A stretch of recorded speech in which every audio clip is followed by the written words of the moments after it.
You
changed the mic input again. Oh, here we go. What about now? Guys. Oh my god. Go. There we Guys, go, we're live. Who in the chat? Wait, we're live? Yeah, that was literally, oh my goodness. Okay, so a little reminder, Bully over here is a bit No, drunk. oh my god, why would you say that on Twitter? Yo, What? don't call me out on Twitch. Under the bus? Why would you throw him? The first 5 seconds is already you throwing him under the bus. What is this? Terms and services, my dude. What? Ooh. Shut up. I don't know. Hey, what Rena was trying to say was, can we get a ooh woo in the chat? Ooh woo?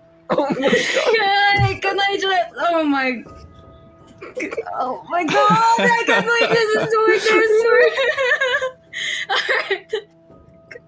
Good morning, good afternoon, good evening, everyone. Welcome back to Call of the Abyss. A little reminder, this is an 18 plus stream and I can't do this. I'm gonna just introduce myself. Professional streamers. I can't. I can't. My name is. Sorry, alright. My name is Serena. I'm playing as Scarlett Leon.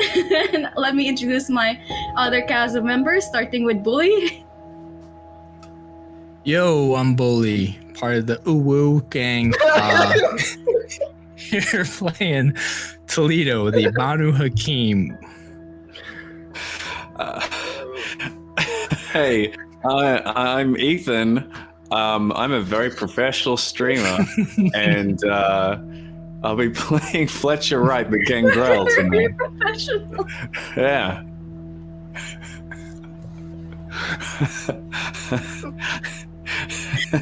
Please. Stop laughing. Look, you all gotta keep it together to make up for me. Oh, shit. And I'm Lou, and I'll be your storyteller this evening. Oh, Jesus Christ. All right. Let's do a quick recap of whatever happened last session. So, in last episode, the coterie found themselves in a rather tight predicament as the Lasombra delegate negotiated with the prince for the clan's entry into the Camarilla. The price for one magister's entry and safety was another one's on life. At first we saw Jackson take this notion as a joke, but quickly took this opportunity of a lifetime that will definitely change the course of history for the Camarilla. Let's not mention the fact that he is the youngest prince of all Camarilla cities, and the deal was struck between him and Van Burris. She, who in turn enlisted the help of our coterie members to find and stake Malenkov, her blood brother. Before that, though, punishment was administered to the Sergeant Wright for the disturbance of Elysium just earlier that evening.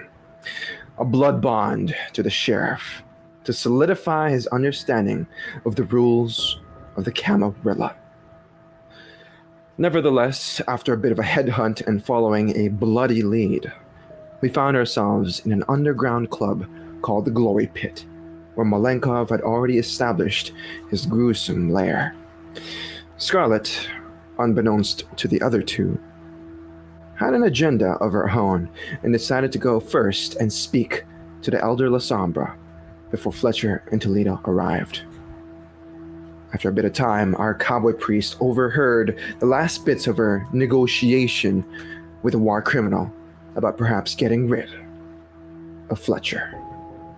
This, in turn, definitely set the tone for the inevitable physical conflict between our characters. Luckily, before anything got too hairy, Toledo was there to mediate and stop whatever either parties were trying to do, aka kill each other.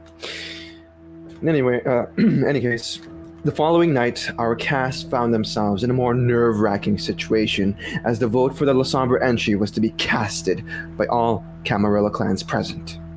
This ended up with a complete tie after counting the votes from every single primogen, and Jackson cleverly put the spotlight upon our coterie, who too was an impasse. Toledo, with many things in mind and consequences to worry about, eventually served as a tiebreaker with his vote for letting the Lasombra in. Jackson welcomed Sierra with open arms to the Camarilla after she decapitated her own brother, and the prince announced that a Lasombra-specific Bloodhunt has now begun. This evening, a few nights after the Bloodhunt was called, we find ourselves in a downtown apartment which the coterie was rewarded for, and they're now settling in. This properly decorated loft-style haven has 2 bedrooms upstairs, 1 downstairs, a large lounging area in the common room, complete with sofas, scented candles, and other furnishings, and other accoutrements that could perhaps be considered as an upgrade from our individual havens. As the camera opens up the scene, what would we see is Scarlett Leanne doing? Probably trying to decorate the house, make it more personal, putting up whatever little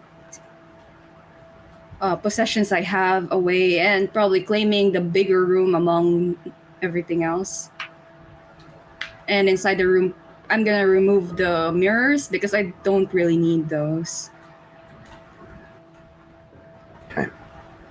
As perhaps you scuttle around and move things to your liking, we would hear the careful sounds of perhaps ventilation system here and there, maybe a rattling above you, but it's all just calm and smooth. Maybe it's just something in the vents, or maybe just the air, who knows. But as you reorganize things and maybe ponder upon the recent events, what is going through Scarlett's mind, as we do still have a few things for you lined up, especially this Lasombra-specific Bloodhunt? What is your plan?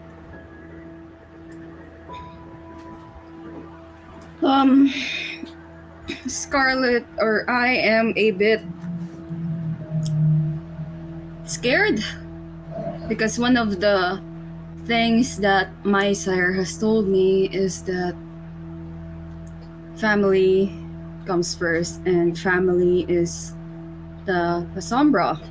But since the talk with Toledo, it made me realize that my family may not be the Lasombra. It might actually be the coterie, since they've been here with me since the beginning, and they taught me a lot of stuff. And I'm gonna do my best to get into the Camarilla, one way or another. Okay.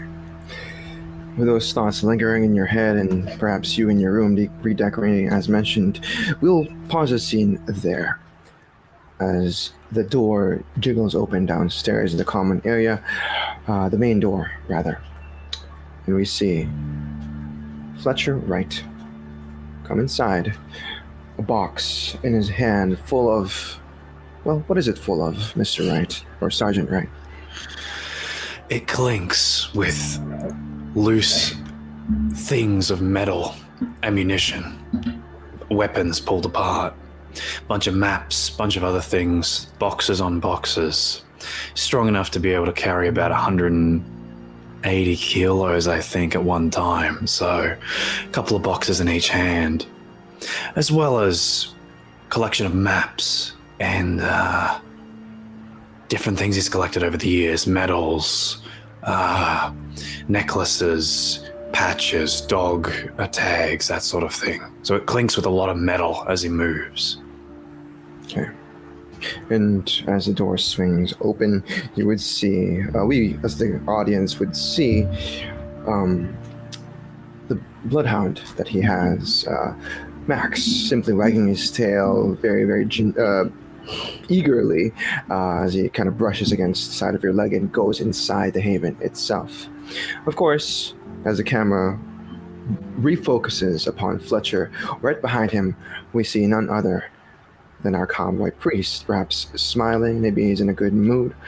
And beside him is Sister Isidora, who gingerly says, "Oh my, this is quite an upgrade from our previous homes, wouldn't you say?"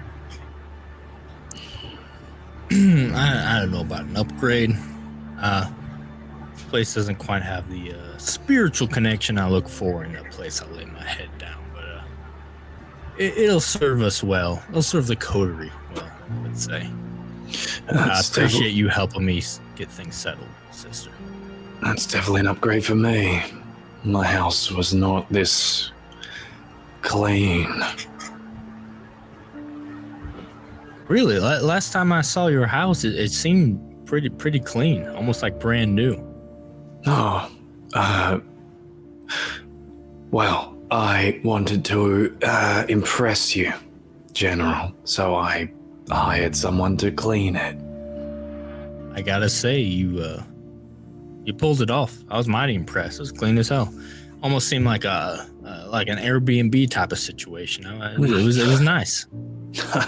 Maybe I should have hired it out.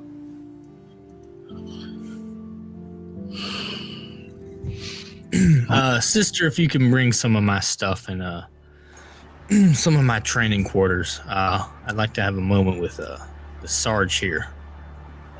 If that's all right with you, Sarge. Yeah, let me just set these down.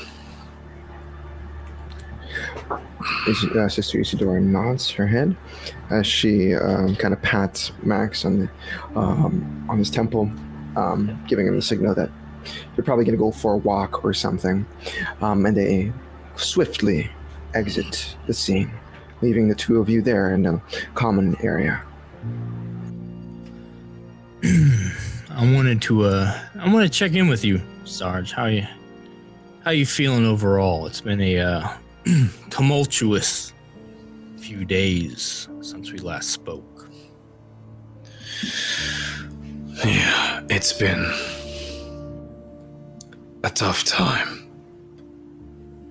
Very tough. This is, as you know, very difficult for me to accept and to move forward with, but you know, I'm gonna show that you can teach an old dog new tricks. I feel that. I've been praying for you, Sarge. I'm wondering how it is that maybe we can move forward. You intend on staying here with Scarlett's gonna be here pretty much full time, yeah? I know, but being separate from you all doesn't sit well with me as I've been realigning and feeling and remembering all these rules that we live under. And one of them is that we stay together as a coterie. And so I'm going to obey that rule and stick with all of you.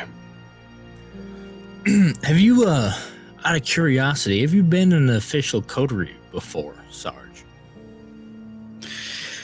Yeah, a few times before, but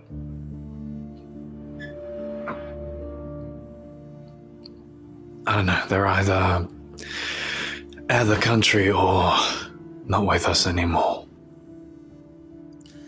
Personally, this little coterie we find ourselves in is, let's say, different than what I'm used to. I imagine it's the same for you.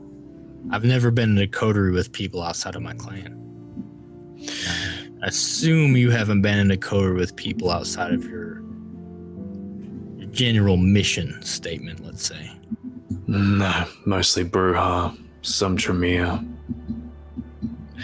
Nothing like this. Nothing so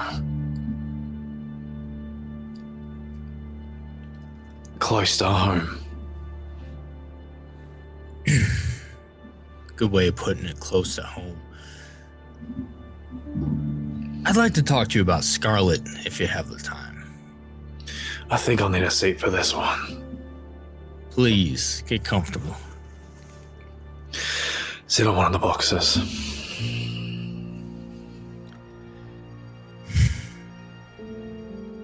I've been with Scarlett a little bit longer than you have. I've seen what she's capable of, and I have a good understanding of her shortcomings as well. Unfortunately, it seems to me you ran into her shortcomings before you ran into her more positive attributes. You think that's fair to say? Yeah, I think so.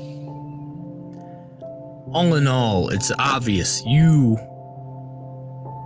Sarge, have an issue with the Lasombra, correct?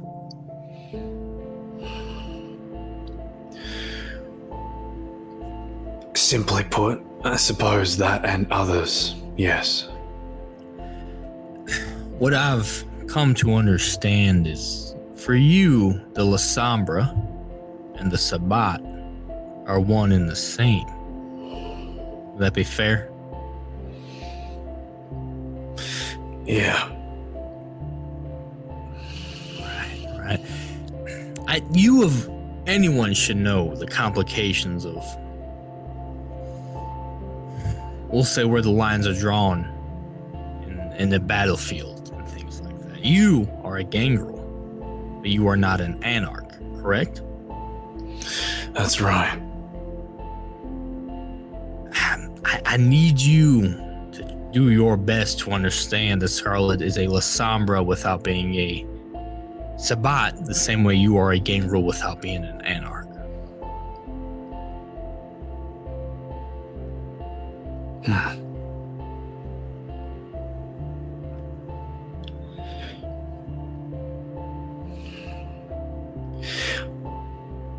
I can understand that. What's most important is... Oh, go ahead. In the same token, I want to see it as well. I get that. You want proof in the pudding, as we say. The thing is, Scarlett is fresh. Me and you, we have been what we are for quite some time. So it's good to understand Scarlett's very, very new to what she is. When I was her age, I was very different than what I am now. And the only reason I've been able to make those changes, become the man I am today, is because I was not stopped in my progression. And it's important to me that no one, including herself, stops her on her path to becoming what she truly is, who she thinks she is, who she has the potential to be.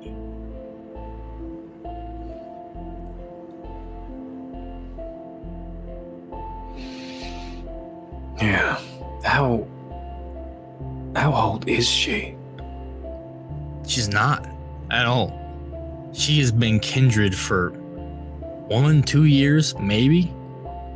She was barely embraced by the time she got shipped off to the city and thrown into school and had to start learning the ropes, pretending to be someone else.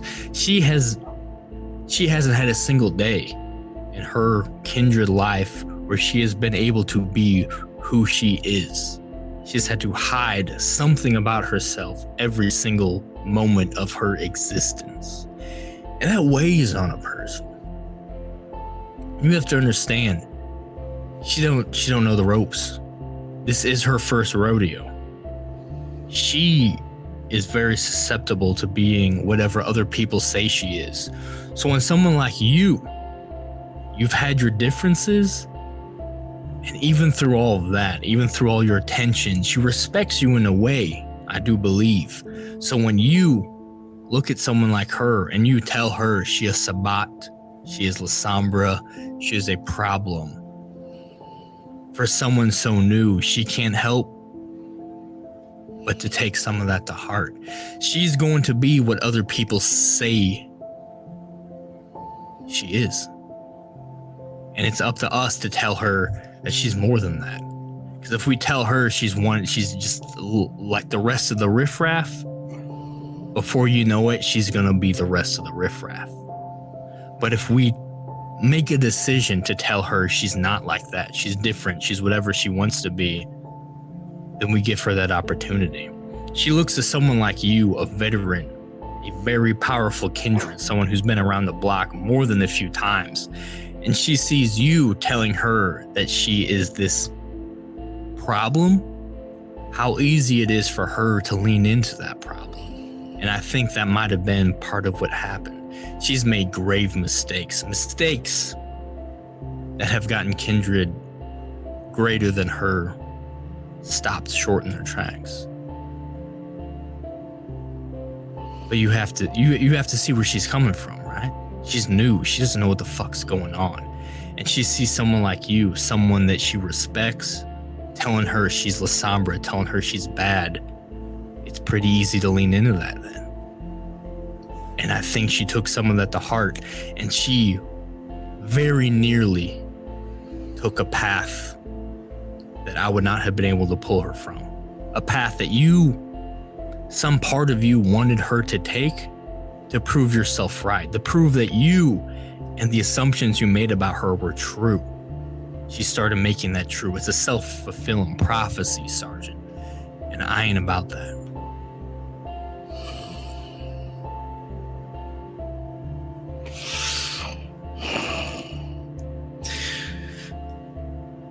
I hate it when you're right, General. It ain't often, so luckily you ain't gonna have to hate it much. I've been a soldier. I've been a greenhorn, just in the trenches, being told what to do, what I am, nothing but a killing machine, built to just get in front of bullets of others. And I've also been told that I'm a gangrel, and I'm a dog, and I'm wild. That's all I am. I get it. I understand that. In our line of work, it's kill or be killed. We never, before now, had the opportunity, had the privilege of being able to wax poetic about these philosophical, these moral standings, deciding who's good and who's bad. We knew our enemies, and the sooner we can identify our enemies, the sooner we can eliminate our enemies. I do not blame you for your train of thought. Your train of thought is the only reason you are still alive today. People who have faltered, people who have let themselves get caught up in the philosophy of it all, probably aren't around for that exact same reason. They might have tried to do the right thing. More times than not, the right thing in our business is an early expiration date. But I am asking you, as a personal favor, Not for Scarlett, but for me. I see something in her. I see a way to guide her to a better path. And I don't need you to trust her. I don't need you to trust the Lasombra. I do not need you to trust the Sabbat. I need you to trust me, Toledo. And I need you to trust what I can do. And I need you to trust that I have that woman's best intentions in mind. And if anyone can turn a Lasombra into something good, if it ain't me, then we're all in a bad spot. If it ain't me, this prince made a terrible decision and the Camarilla has just signed its death warrant. But we have to have a little bit of optimism. We have to believe that there's people that might just be able to take young soldiers and put them on the right path. Point them at the right foe before our enemies do. And I need you to be there with me in that. I cannot do this alone.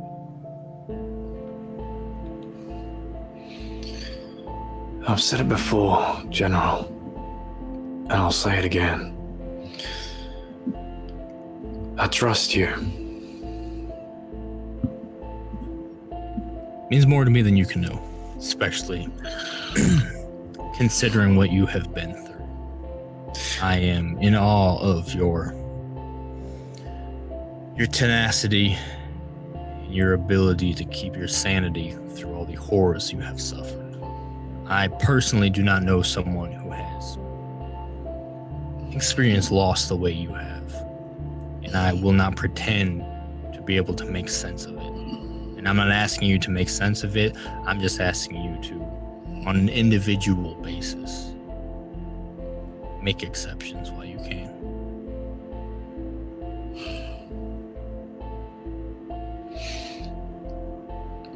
I hear you. That gets me to the business of this. Battle lines being drawn. We all saw what you did in Elysium. Sergeant, you won a war. I don't know if that's because that's what you're most familiar with, or if that's because what you truly want. And I ain't a pacifist. I believe war can serve a purpose, and war can bring about necessary change. I'm not against it on a base level. But what you almost did, you were willing to martyr yourself for a cause. I don't know you as well as some others might, but I don't peg you for a martyr, Sergeant. I peg you for a soldier. I peg you for someone that if bad things are coming, we need someone like you to hold the line. You ain't the type to where your sacrifice is going to accomplish more than you living. And I need you to know that.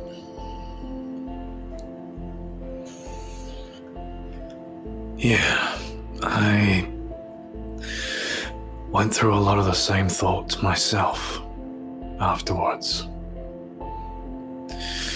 And seeing how little actually happened. And how those scales did not tip in any way. If I'd have died that night, nothing would have changed. And that's not what I want. Precisely. What I know about you, you can accomplish far more for your goals alive than dead. And I intend to keep you alive.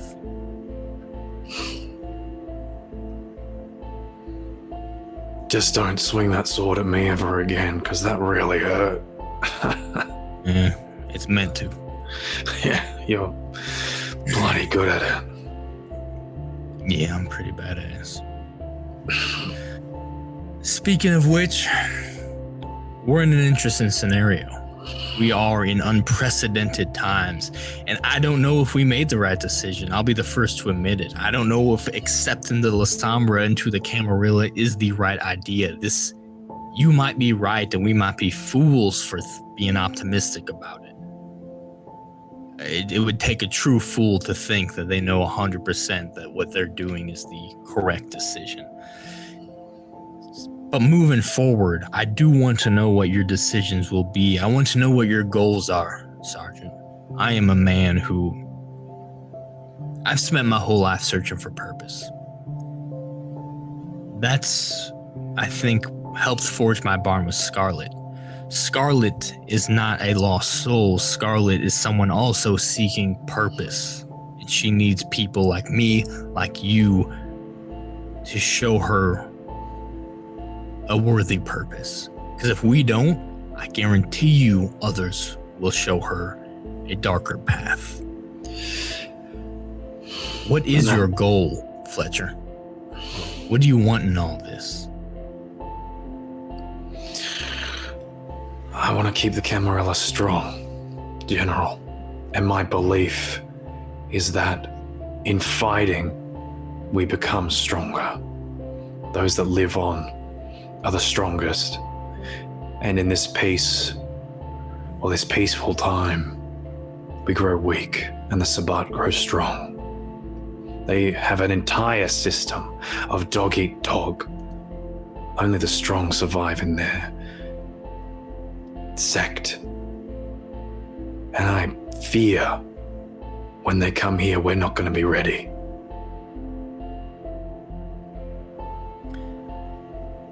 I understand that belief. My life has taught me that I've long searched for a purpose, and I've learned that the only way to truly know oneself is to test one's will against another. There's no better way to test our will than in war. Because there's nothing man wills more than to live. I understand this. Again, do not mistake me for a pacifist, Sarge.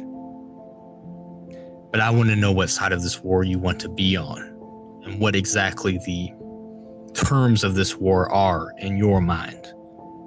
I'm willing to fight a war with you, but I want to know what war you're fighting.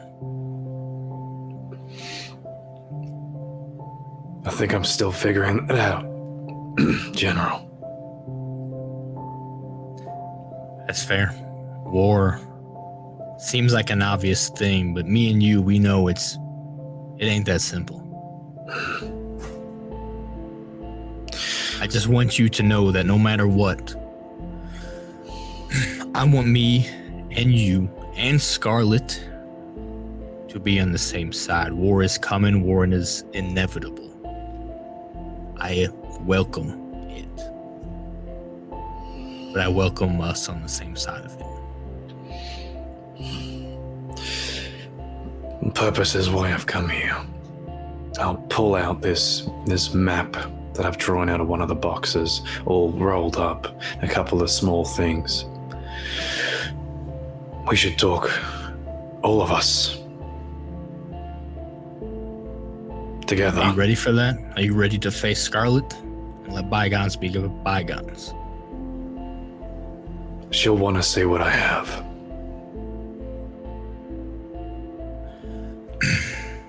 I told her what you've been through. I told her what happened with your daughter. It wasn't my place. I shouldn't have done it.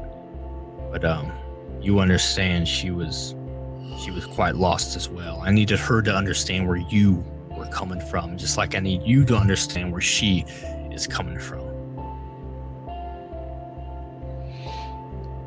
Yeah, I don't blame you. Blame's not going to help anyone in this situation. We've proven that as a group, we are quite effective. I want to tap into that. I want to continue that. All right. Then you'll also like what I've got here. It's All right. direction. So we're all right moving forward? Yeah. Yeah, we're all right, General. Toledo will reach his hand out to do one of those forearm shakes, you know, that real men do. Terminator, like. Yeah. Yeah. Biceps bulging. A firm shake. I'll go get Scarlett. Right. And as these two share this moment of perhaps a formed alliance, an official alliance, after those words, inspirational words from Toledo, we'll rewind time just a little bit for Scarlett. As you hear the muffled echoes, well, it's not echoes, but like the muffled words from outside of your door, maybe in the lounging area, as you are on the upper floor, the loft. But that rattling above you continues. As you look and perhaps try to figure out where this rattling is coming from, maybe the pipes are loose, or maybe there's a rat in the vents or something, you hear it all just stop. And everything around you is silent as the shadows draw upon the walls themselves, and you hear the cackling laughter of the same woman a few nights ago. You don't know how long you spend in this darkness, or maybe you don't even know if it's real or not.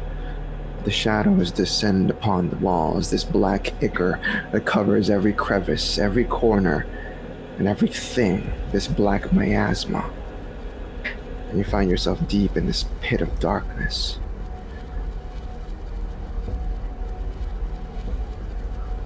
But as you hear the whispers of your name, Scarlett, you hear the slight knocking of your door. And the darkness just dissipates instantly.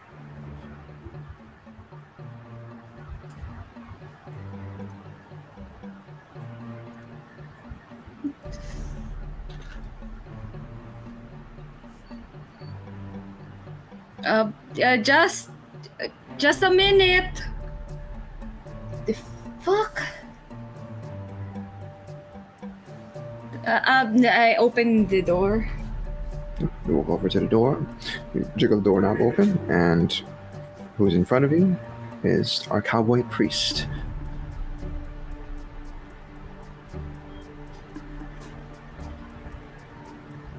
Yes. Is it actually me? Spooky stuff was going on. I didn't know. I'm so scared. Hey, Hi. come I with me touched. if you want to live. What? I did. Now close the door. And I'll Oh my. open it again. But seriously, come on. Toledo. Yeah, okay. No, following Toledo up, just looking back into my room.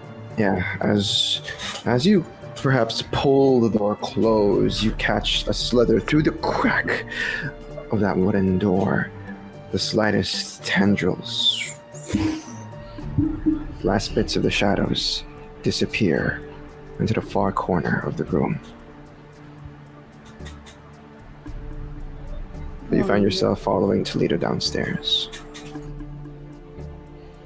In the living room, you see Fletcher Wright sitting on one of the crates, perhaps in a tense, his shoulders tensed up. Or maybe, actually, how does Fletcher feel right now? It's been a few nights since you spoke with Scarlett. Tense moments between the two of you. What does the camera see as they descend the steps? He's leaning forward and he's got his elbows on his knees. His head is resting on his hands. And he's, apart from the section of his body that is quite injured, that he's still keeping quite tense, the rest of it is actually quite loose. It's probably the loosest you've seen him ever. His muscles are relaxed. His forehead isn't creased for once. And he looks cleanly shaven, or at least a little bit kempt.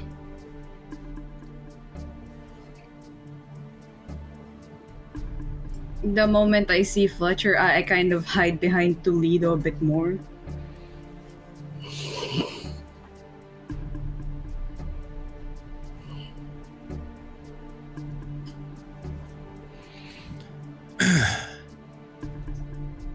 Let's have a chat. Scarlett, get comfortable. Okay. Sit in one of the chairs.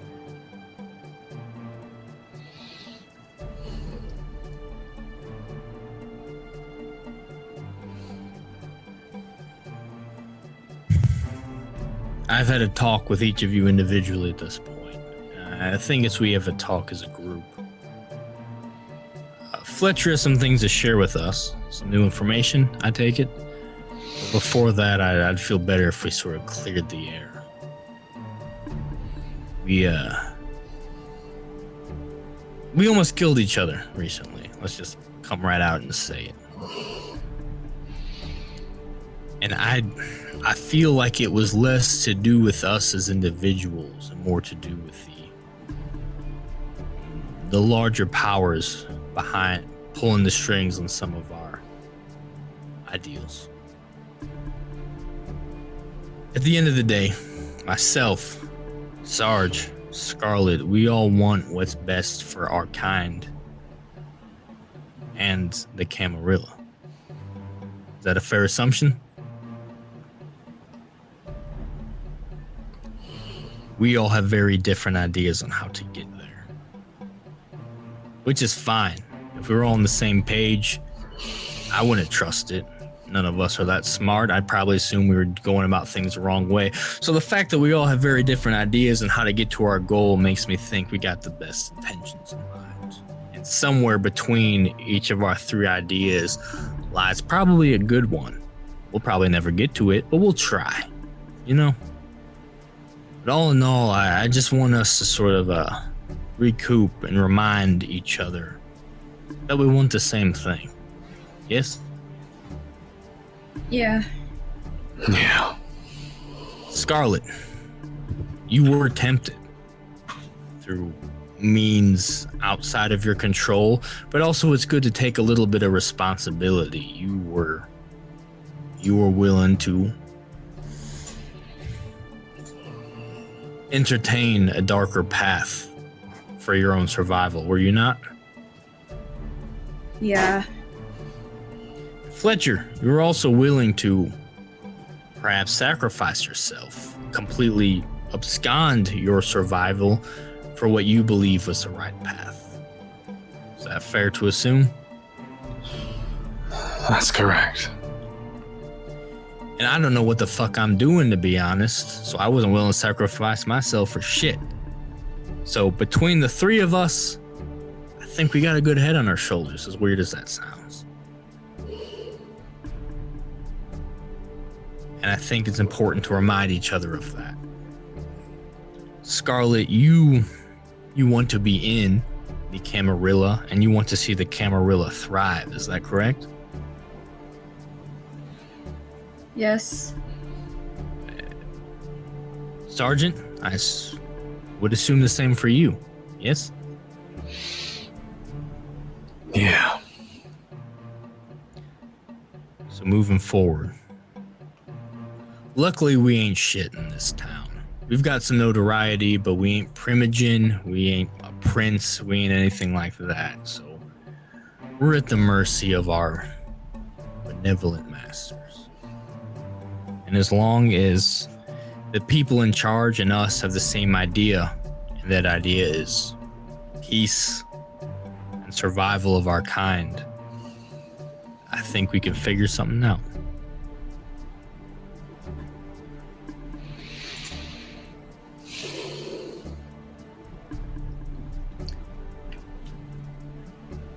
None of us quite know the answers, and none of us know the best way of getting to what we're going to. Hell, we might not even fully understand what the hell we really want. Like I said, Scarlett, you've barely been in this game. I've been in it for a long time, and we ain't that different in the sense that we're still trying to figure things out. That will never change. In fact, the second one of us thinks we have it all figured out, that's when I'm going to say you're full of shit.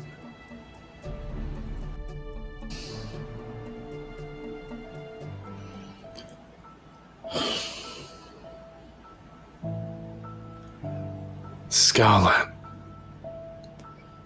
How old are you in kindred years? I do? Yeah, it just pays it.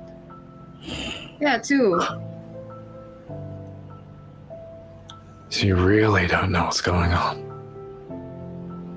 No, I've told you guys before. Like, I was barely a kindred for a month before things happened in Russia, and I got shipped off to here, and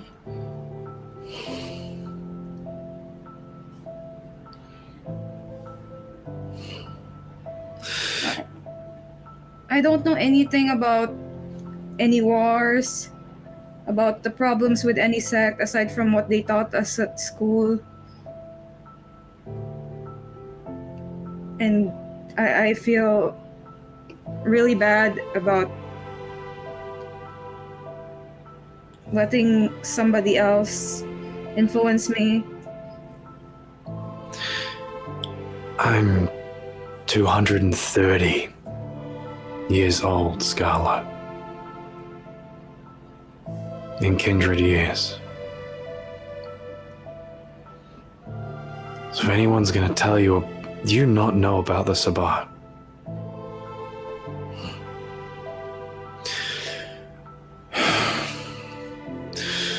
Then let me teach you about what we're fighting against. And what it means to be in the Camarilla, and what it means to be a Sabbat. The difference. I'd like that. This whole sect thing kind of reminds me of the different kinds of mobs, to be honest.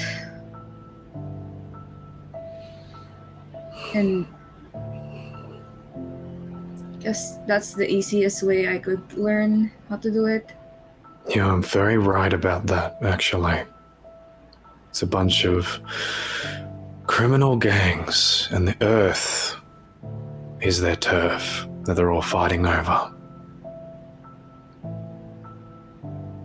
They're not far off. They just go about it in different ways.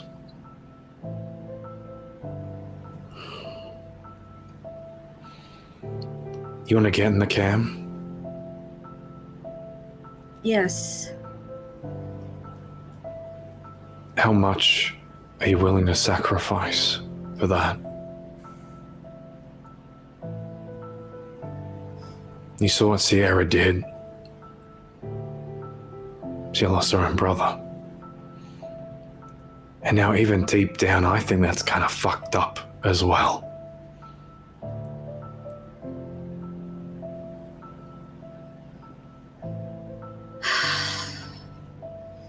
Listen, I grew up in the Bratva, okay? And one of the things that I had to learn in a young age is that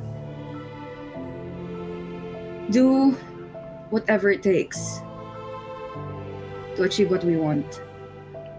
So if I have to hunt down 10 elders, Lasombra elders, then I will do it. Okay. Have a look at our general for a second. Okay. Then let's do it. Your What help? have you got for us, Sarge? Before we get into that, some little peace offerings for everybody. I finally learned how to order things online, so yeah, reach into my back pocket, back jeans, pull out just a normal handgun like a Glock. You can Here's order that Scarlett. online? Well, not on the right You website. shouldn't be able to order this online. That's, you stumbled upon something. I might have to take your phone for a little bit. You ain't, no, that ain't happening. Alright. Scarlett, I'm gonna it's very clear that if this elder, whatever it is that we're going to come up against, is anything like either me or the general, we're going to struggle. So here, just hold out the gun for her. I'm going to show you how to take this thing apart and care for it properly. Think of it as a metaphor for taking care of yourself in the Camarilla. I don't fucking know. It's some sentimental thing. I'll show you how to use it. No electronics. It's mostly plastic anyway. Okay. Yeah, I grab it. Look around, check the chamber, put it back. Make sure the safety's on. Good. You're mafia, right? That should be like just natural to you. It should be like giving you like your first toy. I assume you're a baby. You're playing with one of those. Yeah. Good to know. See if you can shoot me with it. I am not shooting you with anything. I didn't say shoot me. I said try and see if you could shoot me with it. Come on. Yeah, I'm just gonna grab a pillow and toss it to her. Put that over the gun, but if you're gonna try anything, it'll quieten it. What? No, we're in a... Scarlett, shoot me. Oh my god.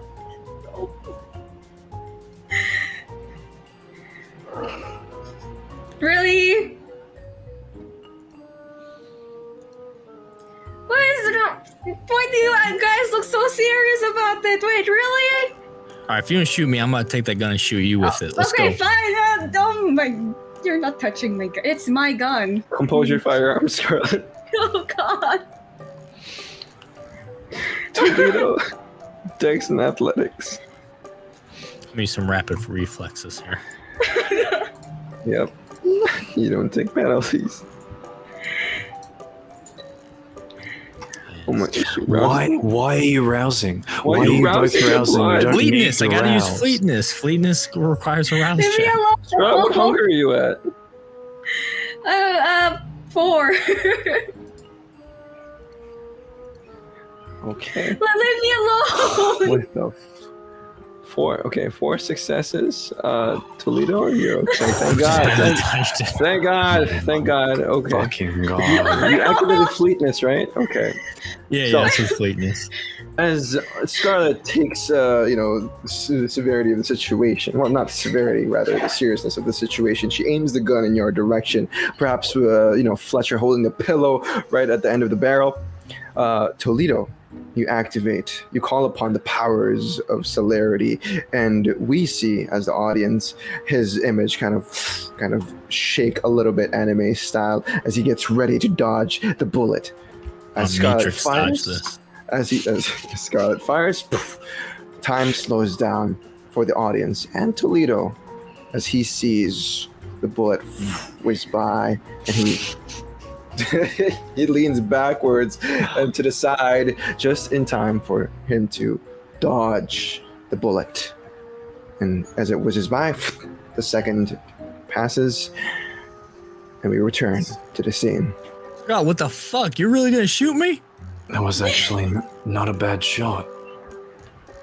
Yeah, you almost shot me right in the fucking face. What the hell are you Yeah, doing? if you were You did.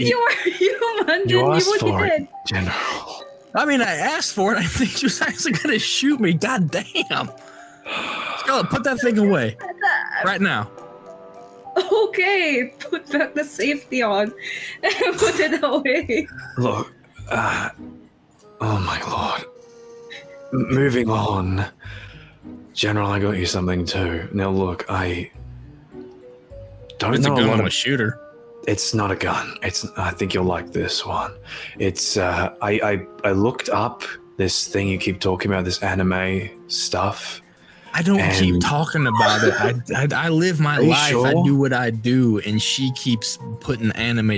What do you both guys? keep mentioning it, so I've ordered this off Amazon and pull out this box and hand it to the general. And it's pretty did you heavy. buy?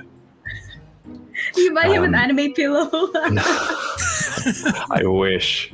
Cuts it open. It's actually this long like kunai knife, and it's got this chain attached to the end of it with a handle at the very edge.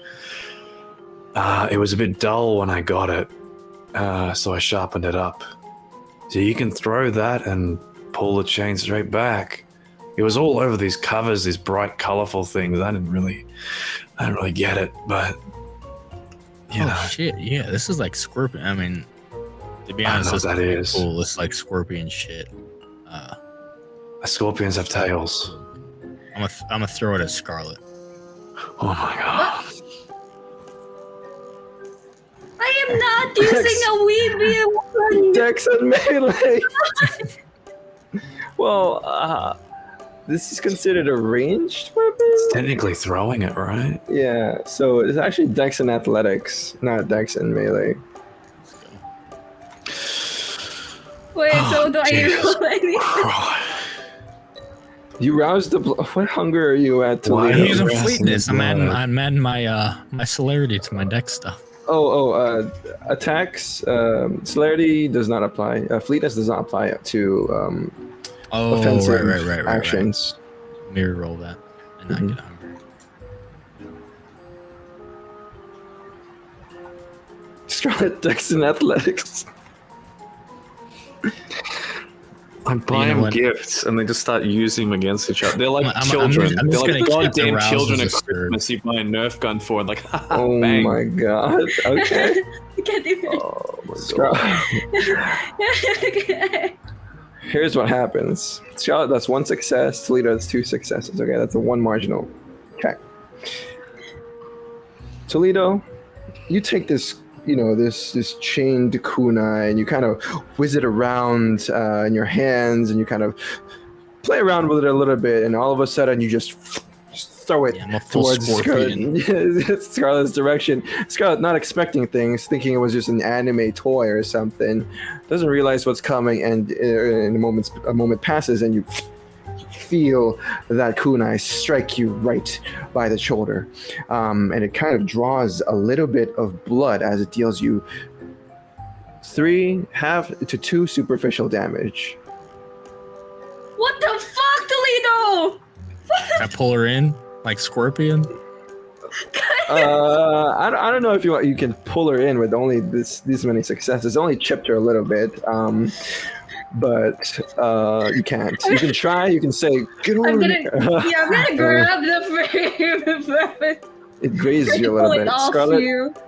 As you pull the blade away from your shoulder, you see that there's blood oozing from your shoulder, and I need you to make a frenzy check.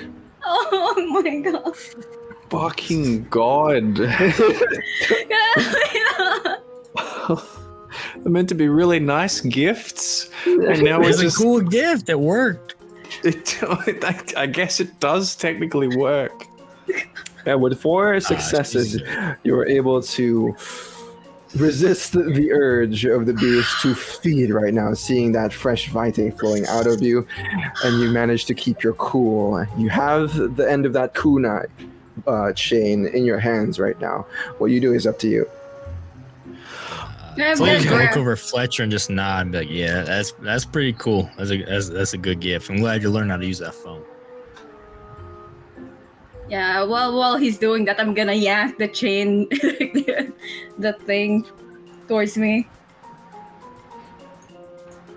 Okay, nothing really happens yet. Let's say he has 2 successes and you have 1, and you try to yank it from him, but his grip is just a little tighter than yours.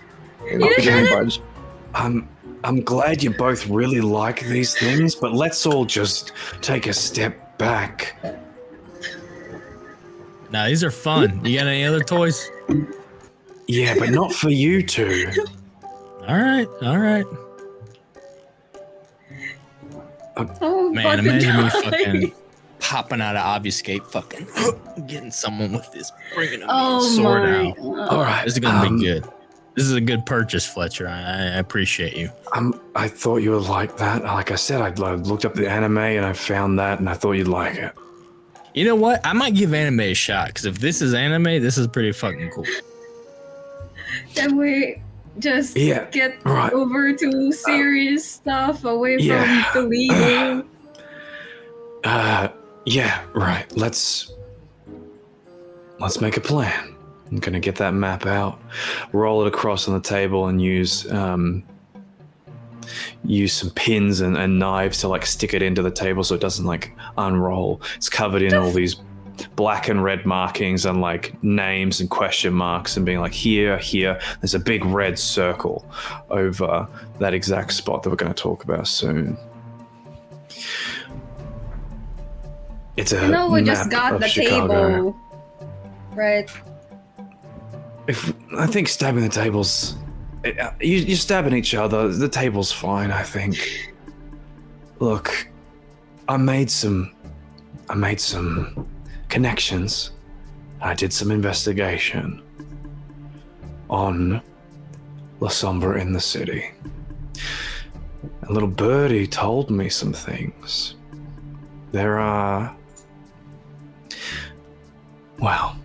There's one, technically two, Lasombra in this city, Lasombra elders. There is one in town who stayed hidden for a good reason, points at that circle. He's a rabbi, Masquerade.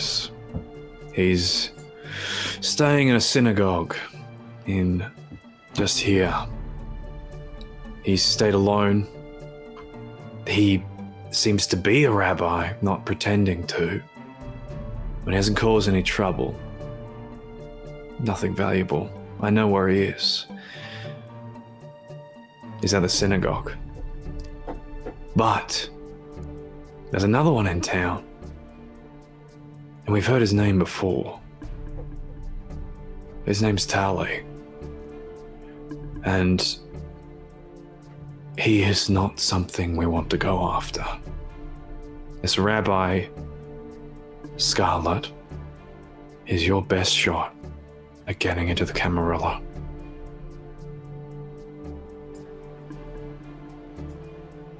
Okay, I've heard of Tally. I've heard Malenkov yelling about Tally. Yeah. He's bad news.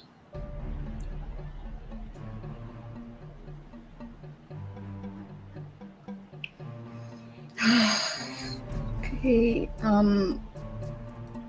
I don't really know how to go against another Lasombra. Lucky for you, me and Fletcher do. Done it many times before.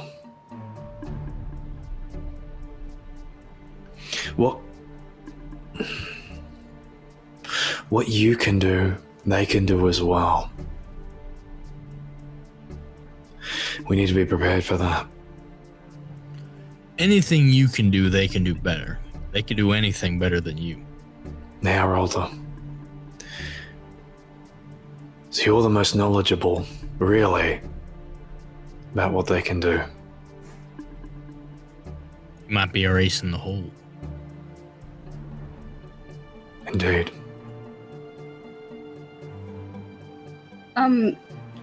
Okay, aside from that, how are we gonna deal with Toledo not seeing, during the darkness thing? I don't need to see to kill. Thing is, I get that sword full length, and I just kind of start spinning with this thing going.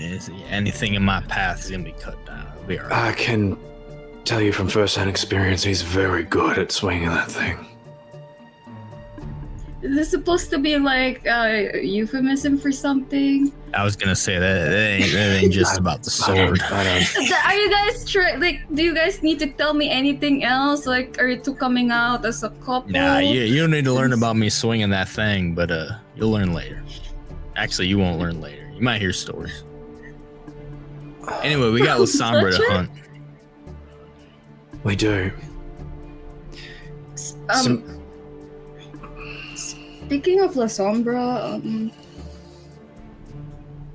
I look upstairs. I think the Dark Mistress is haunting me. I'm sorry, what?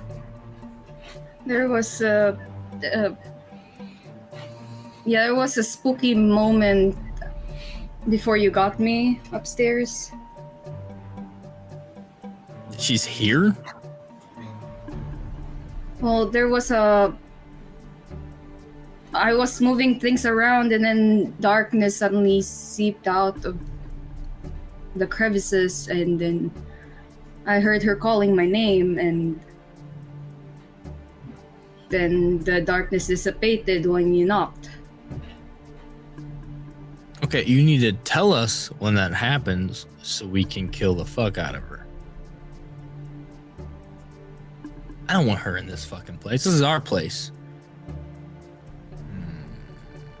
Toledo's gonna activate Sense the Unseen.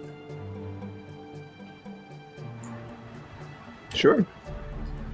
Yeah, as you look around the place, there's absolutely no aura, no aura, nothing supernatural about this place. It all just seems like a boring old downtown haven. Furniture's just fine. The furnishings here are just normal. It's got quite boring, really. I think she's gone. Anytime you see her, you tell us immediately. Try Okay. to grab onto her before she gets away. And one of us will get to her, or both of us ideally. And we will fuck her up. Is there a... I'm nervous. Is there a way to detect other Lasombras aside from mirrors? You could protect yourself against them if you got a lot of light. Yeah, but that'll affect me too. Yeah, Oh, really? otherwise, I mean, just keep your shadow eyes. You know when they're coming. The room gets darker. It's quite clear, especially if certain sections of the room are darker than the rest. It won't seem right. Okay.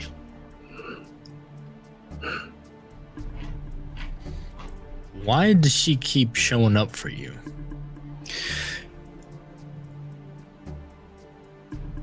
I don't know. Plus, the dreams are still continuing. What? Sorry, I'm a little lost with this. Dark Mistress dreams. What is this? I've constantly been having dreams about another me, but a darker version of me, and the shadows, there's like shadows rippling on the background, and I could hear the Dark Mistress laughing in my dreams.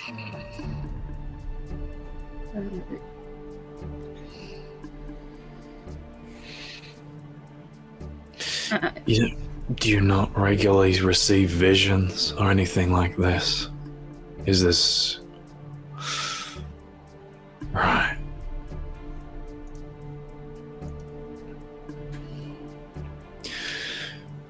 I'm not sure the extent of what shadow abilities Elder Lasombra might have, so I'm not sure about this. Do we have any leads? Dark Mistress? No, aside from the fact that she's been using the Thin Bloods to create more Thin Bloods, and it's connected with a drug problem. It is in this moment that the two of you, or three of you rather, realize that you guys don't really know much about this said Dark Mistress other than the fact that the Thin Bloods are involved. I mean, she's shown up a few times, at least for you, Scarlett, but it hits you in this moment that You don't know what's going on with the Dark Mistress and why she's even here. Why she's doing this. That and during our fight before Damien showed up, she was there.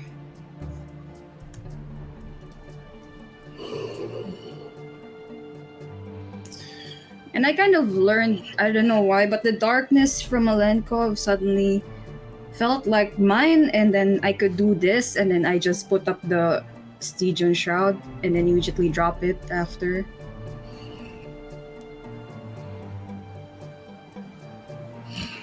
I feel like we're being played for some reason.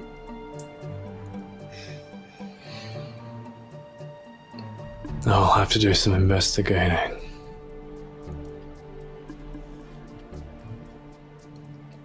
Because I haven't heard anything. Yeah, if she's showing herself to you, it's only a matter of time before she really makes herself known.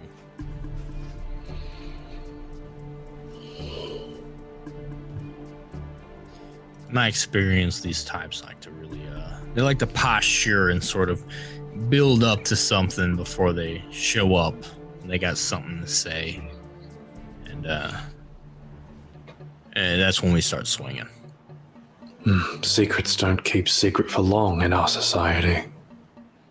Right. She's tormenting you for a reason. It's only a matter of time before she reveals that reason. All the better for you to have that gun. And you might want to save the bullets instead of shooting at your mentors. You asked for it! Yeah, I didn't think you'd actually do it. I'm just saying. All right. That's like you shot, you hit me too, so we're even. It's fine. Yeah, mine's hit my mark, but whatever. What the? All right. Back to the map. We got a target then? Yeah, Masquerade. That's how you pronounce it. Rabbi in the synagogue. I got nothing else. He hasn't really made any moves or done anything. So... Might be enough to go off of. And if there's one thing we're good at, it's fucking up kindred that get in our way. The search and destroy. Well, search and capture, I suppose. Yeah, how I understand it, this goes to where Scarlett, you need to like present them to the prince, right? If I'm remembering correctly. Yeah, I present them and killed them. It's a blood hunt, so I'm not sure if I'm allowed to. I mean, worst comes to worst, we might have to take them outright. But it's probably better to show them to some sort of authority member saying, hey, I got one. Now I'm going to kill him for you. Make things official. We take him to Damien. Damien takes us to the prince. You do it in front of him. It'll be something like that. Do we have any more stakes or anything? Would be good to have one each. Yeah, I mean, I got more stakes than you could shake a steak at. So, yeah, we're good on stakes. Wonderful. All right. I'll start. I also got this thing, and I start spinning that kunai around. Stop! All right. That thing is dangerous, Toledo! Yes, it is. I'll get my things then. Start opening up a box and pull out a machine gun. Start loading it, cleaning it. What the fuck? I look into the box. Don't you have Scarlett, any? You've seen weapons like this before. Yeah, it's actually quite familiar to you.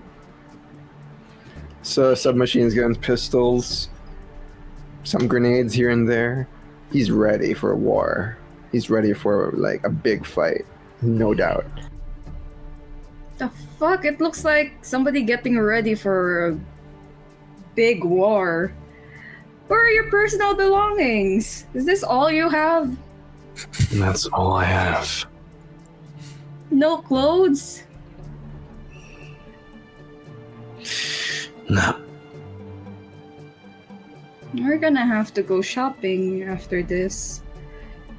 Wait, you've been wearing the same thing the whole time? No, he's got a jacket on now. You can see that. Yes, I've bought a new jacket. You're gonna have to order online some stuff. Or maybe go So to an before we actual get shop. into this, what the fuck can you actually do?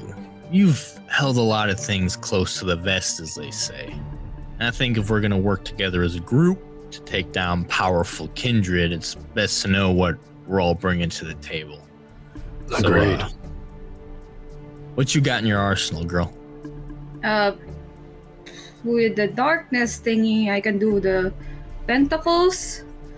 I show you the arms of Armon.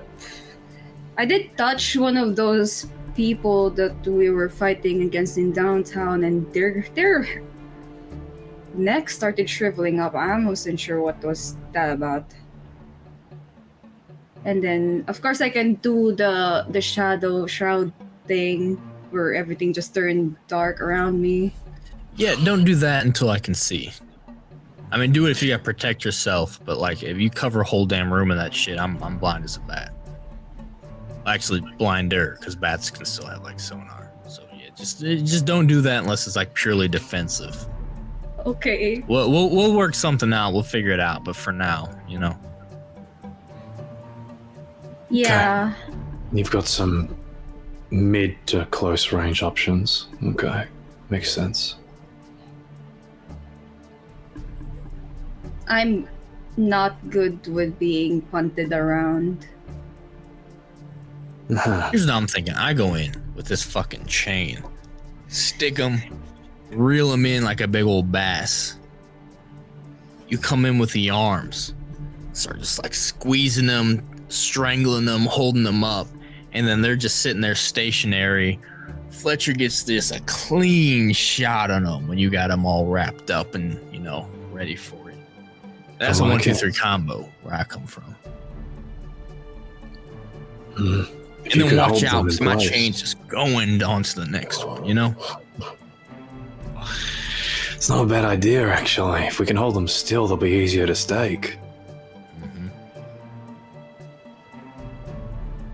You're gonna be quick with this, Scarlett, because I'm gonna be back and forth, chain here, We'll pulling need here, chain here, pulling them here. It's gonna be wild. We'll need a name or a call out or something.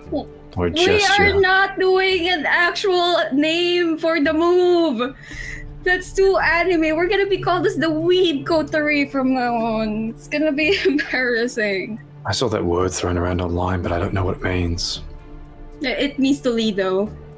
Oh, well, that was part of the reviews of that thing, so I think it fits in perfectly.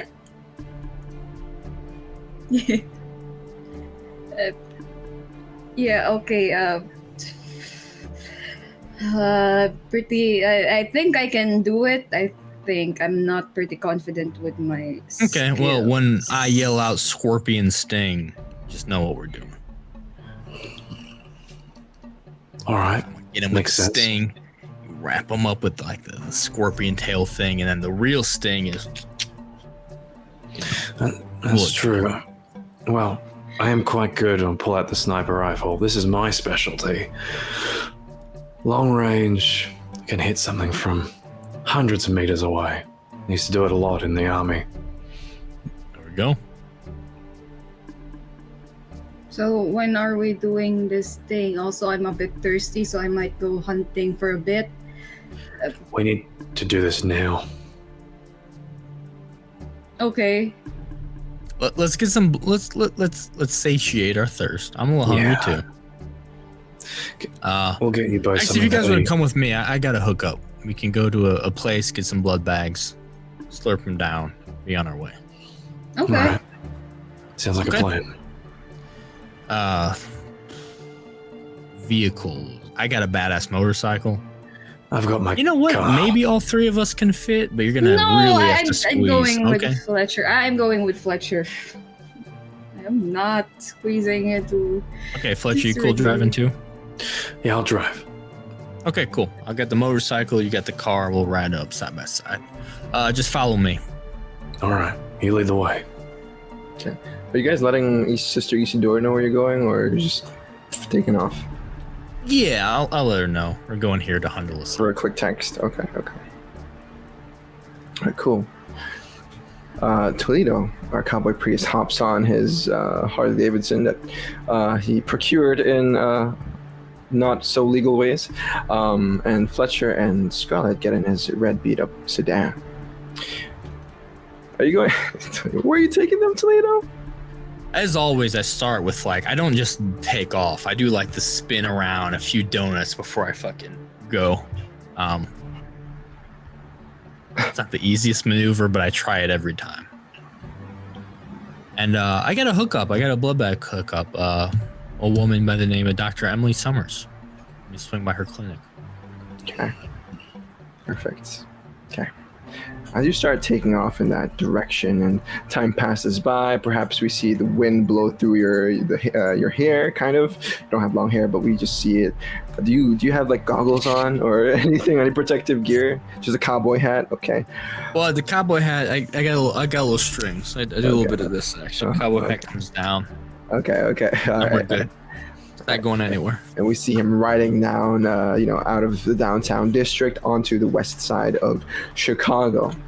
A few minutes pass by, unless there's any conversation between Fletcher and Scarlett.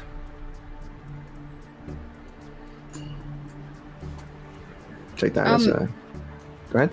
Yeah, as we drive down, there's probably an awkward silence, but Scarlett's gonna break it while not really looking at Fletcher, and she's going to grab onto his coat to get his attention and then say listen, Sarge, I'm really sorry for that. I didn't know about your family. Yeah, not a lot of people do. I understand where you're coming from now. She... Yeah. She didn't leave me much.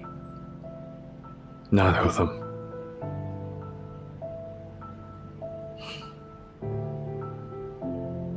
Were you there? Did you say? Yeah. She was a gangrel as well.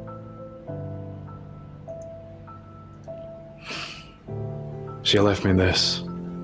Pull his scarf open to show he's got 3 deep scars running from his neck all the way down under his shirt.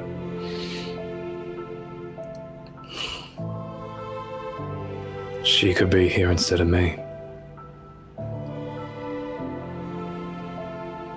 But she's not.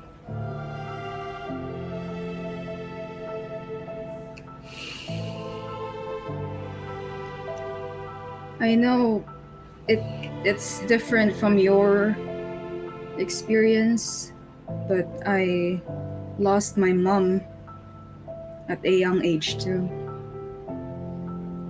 But 2 different monsters, I guess. 2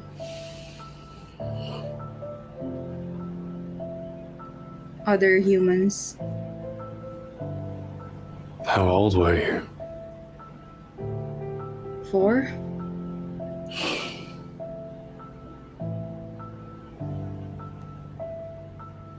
She tried to protect me, and she was shot down in the process. And then after that, my papa just threw himself to work. Negotiations. I guess I threw myself into that thing too. I followed our creed to the letter, do whatever it takes to just get what we want. And it wasn't until Toledo told me and showed me that there could be another path. I could have a second chance at life.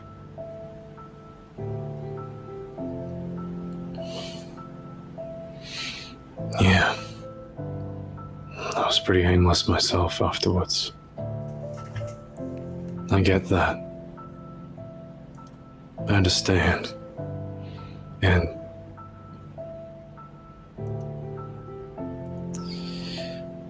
I'm sorry you gotta be involved with this bullshit of kindred lives. I don't think anyone deserves it. Yeah, well, things happen, I guess. Yeah. Shit happens.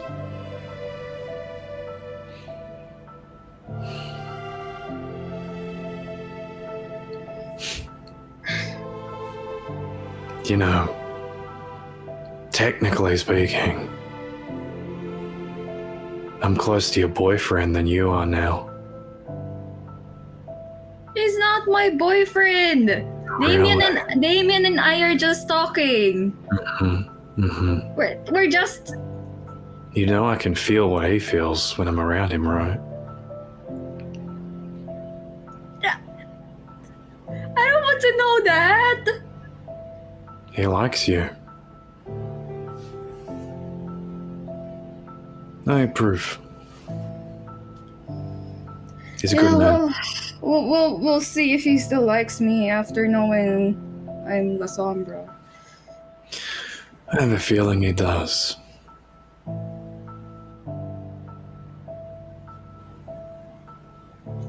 Come on, let's bag our Lasombra. That's... As you guys drive deeper and deeper into the west side, as you leave downtown Chicago, Fletcher, you see Toledo, of course, leading the way, but as you look left and right, you start recognizing the area a little bit. As you go into the more desolate location of the west side, you see the rundown commercial buildings and whatnot. Eventually, you pass by the warehouse units that you guys once took care of those gang members.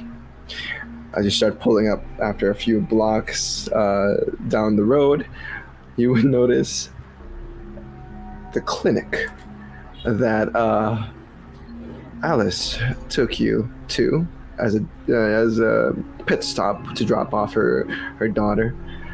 And you see that same particular building which she entered in, and she actually took Max in there as well. As Toledo parks in the empty parking lot of this large sort of commercial center, you know that this is probably her sister's clinic. What the fuck? What? I think that General has a very twisted sense of humor. Let's see what his plan is. Okay. Get out of the car. Getting out as well. Toledo, do you just do you wait for them? Do you say anything to them, or do you just walk in the glass doors? of the I'll clinic? wait for him. We can all go in together. Okay. General, Yes, Sergeant. is there a reason why we're in this particular clinic? Yeah, the doctor runs this clinic she's gotten to be a pretty close friend of mine. And this is a reliable and trustworthy source of blood bags. I know it ain't as good as the real thing, but it'll do the trick. It'll get us where we need to go before we go on our mission. When you say blood bags, you mean bags full of blood, right? You don't mean kine. Is there another turn? No. I mean, yeah, I'll drink from on occasion. I prefer the literal bags. I like that kind of separation. Sometimes my beast gets the best of me, so I like having that safety net, you know? But the kind in here are real nice, but please don't drink them. I'm here for the actual bags. Yeah, please don't drink them. Yeah, all right. Now, come in. This might help, because I've been getting a lot of bags for them, so it might help. Don't take offense, but I might try to sell you guys as someone who needs something like that. Like, she thinks I'm like a bit of a philanthropist who's really doing this to like help people out under the table. So it'll be useful for her to see some of the people I'm helping. You know? Yeah, General. I don't want to miss this. All right. Yeah. Come with me. What does it mean that we might need the blood bags because of the whole thing? Sometimes some kindred pretend that they are either into that in a certain way, or that they are requiring it for some kind of service. They'll lie, basically, so that they can get the lifeblood, the vitae, the essence that we need to survive. Yeah. It's distasteful, but it's better than, other options. Kind of straighten himself up. Look all right. Yeah, why? Why? Is this like a special friend or? No. I just want to make sure I'm put my best foot forward. Yeah, I still got it. All right, let's go. Lead the way. Yeah, I'll head into the clinic. Okay. As Toledo opens the frosted glass doors of the clinic, it's a little tinted. You walk in to see the receptionist. She is a blonde lady. Her hair is down in the ponytail. She's wearing scrubs and whatnot. She wears a very bright smile on her face as she is scrolling through her phone a little bit, swiping left and right. She looks a little entertained for now, as entertained as she can be, because there's actually no people here in the clinic this late at night. It's around 11 o'clock, so there's nothing really going on. No ER. What was the receptionist's name? I forgot her name. Is it Lori? Was it? I think it was Lori.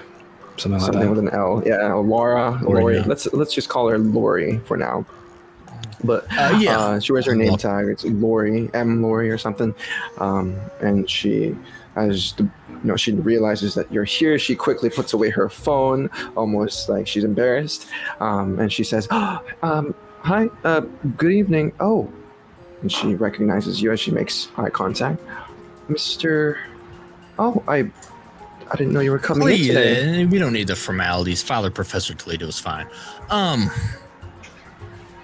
How's the swiping going this evening? Any luck? Maybe. Wait, okay. Hold on. Okay, maybe. Let me see the maybes. What you got? What are we working with? Let me see. Oh my god, you see this? She pulls up her phone. Oh my god, this guy is so hot. I mean, he's like, look at his skin. He's so clear. You see an image of like an African American gentleman. Kind of looks like Kevin Jackson for some strange reason. And he's got like a pressed shirt going on, like a suit. He's got like a goatee. And he's like, isn't he like so attractive? I heard he's like some major businessman or something. He runs like this foundation. This ain't bad. He got money too. Yeah, I know you swiped right, didn't you? I did, but he hasn't replied to any of my messages. It's so weird. He's playing hard to get. You know what? The thing is, there's so many. It's you should reach out first. Stand out a little bit, I did. I sent him like 2 messages in the past 3 weeks. Still nothing? No. We'll see. If he ain't responding, he won't worth it anyway. These things are, they're so finicky. And so much of it goes up. You're a beautiful woman. So much of this goes, but there's a lot more to that. Like, you see her about it, she said she's 10 out of 10, walking, talking, smoke show. But her personality, she does great on these apps. But when she meets them, it all falls apart. You got both going for you. It'll work out for you. Trust me. Thank you. Speaking of which, Wait, are you?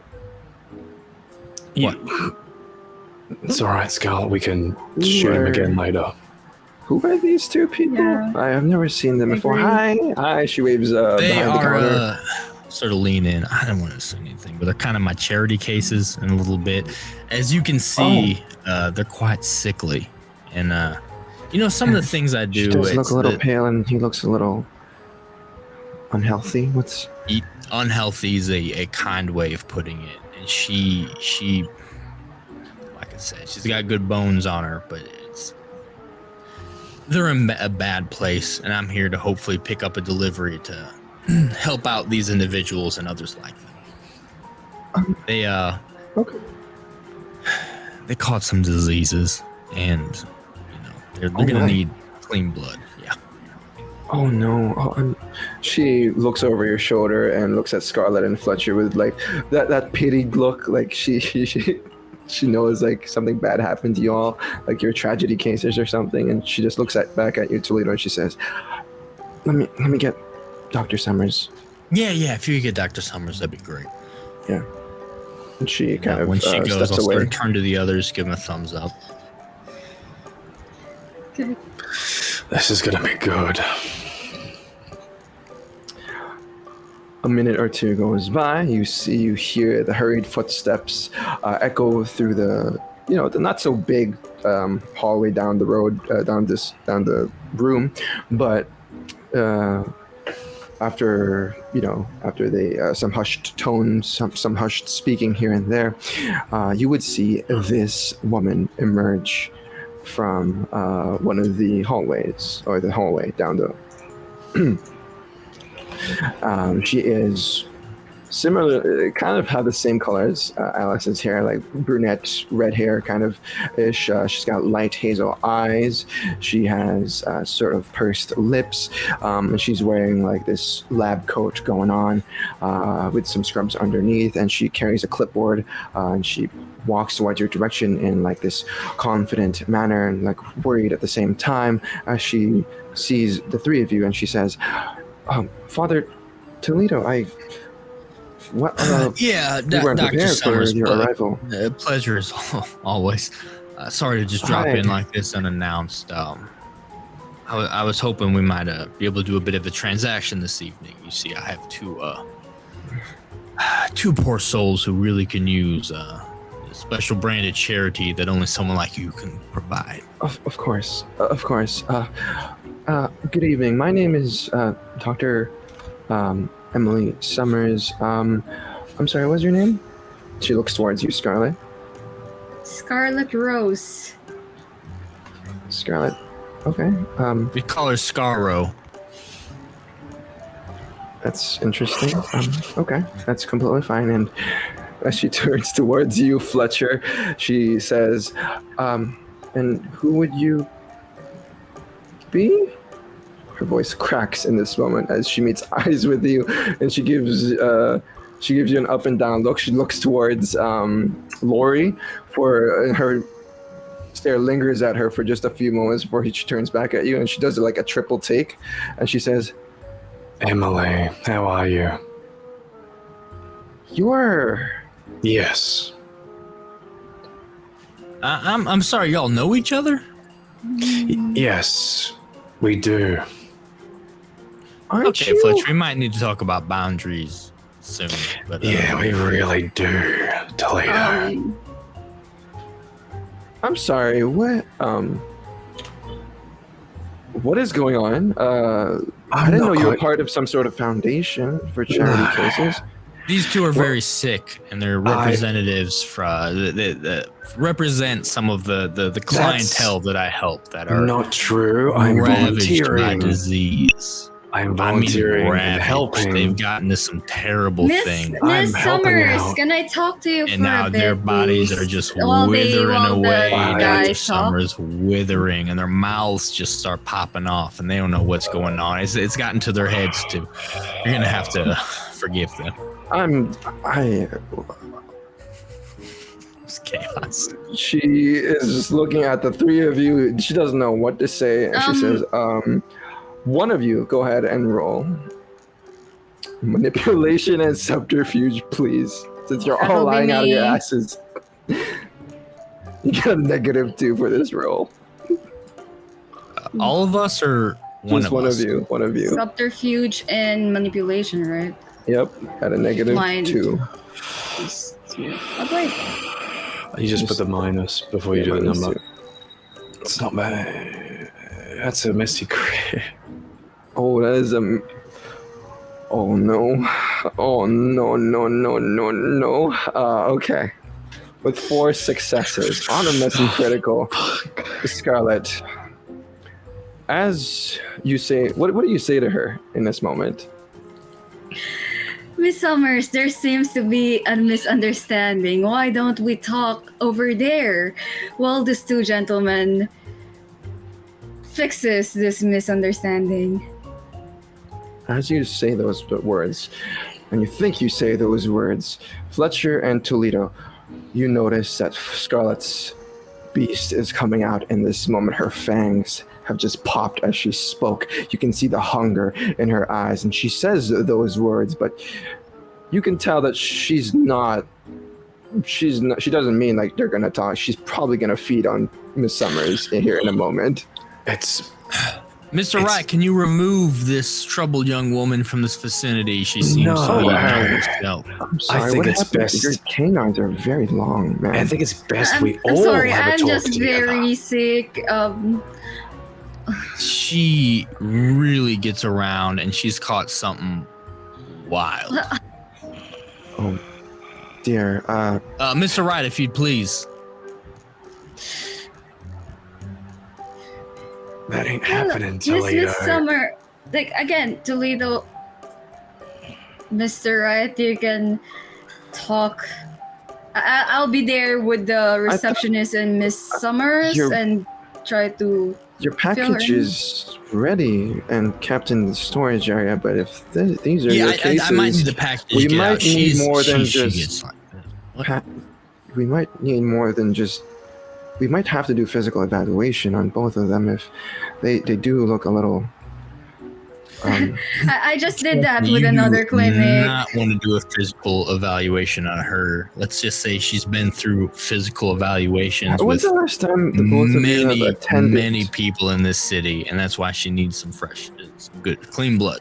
I mean, they might need consultation, Father Professor Toledo. If you have to take them She here. needs a lot. This is sort of our last ditch effort to save Emily. this poor woman. Emily, I was put on duty last year. I had a physical evaluation to be even put on tour. I'm all right. And I'm here volunteering with Father Professor Toledo, doing the best we can for these people. Toledo has... No, no offense, Mr. Wright, but I've spoken to Emily a lot. I know my sister very well, and she's mentioned you a couple times. I'm just saying you haven't gained any weight. Your mass is the same. Wait. Your sister knows. So I don't want to take this personal. I don't want to take this personal, but yes, that. Wait, do you? You haven't told them about. You're seeing my sister, your girlfriend, and. No, he has. Just not the Father Toledo. It's. I like to keep work, volunteer, and personal life separate. Very separate. Mr. Wright, you have a girlfriend?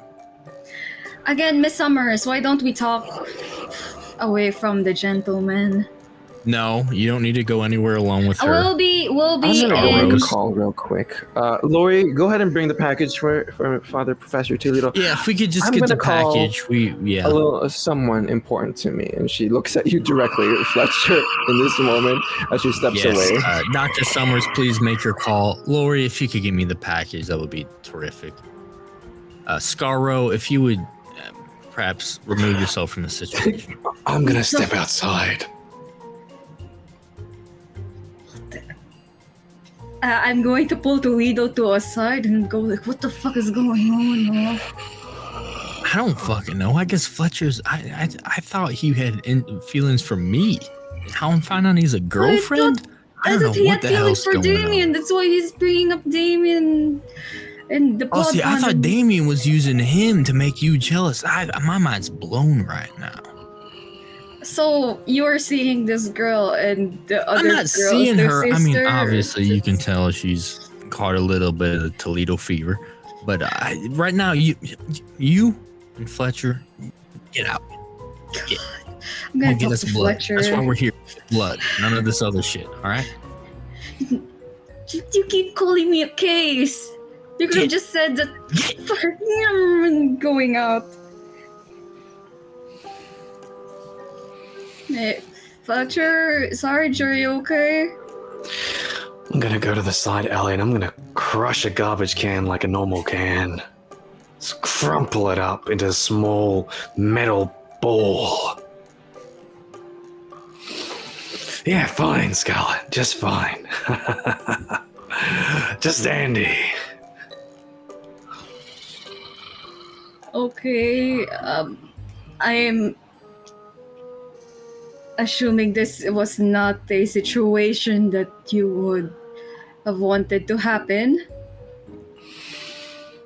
If Toledo touches a hair on her fucking head, I am going to kill him. I don't think Toledo's the type. I think he has a thing for the doctor there as well. So,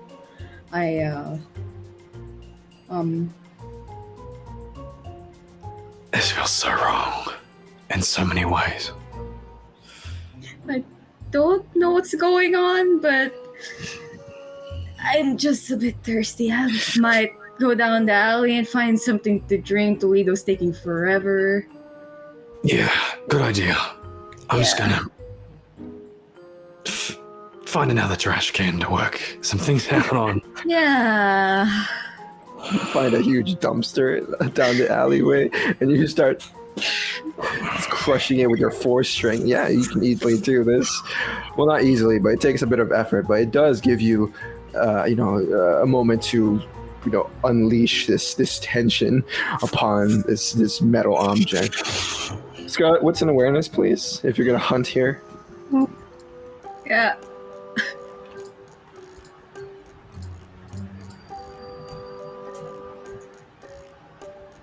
Is that another messy okay, you're facing a hunger compulsion, by the way. With 2 successes, it's a little late at night. You see a few cars drive by, but no one stops or anything. This is a more desolate location of the west side. I mean, it's a commercial district, and everything's closed at the moment except for this clinic for some reason. There's no one outside either. There's maybe a few stragglers, but it's like down the street, like down like a few blocks.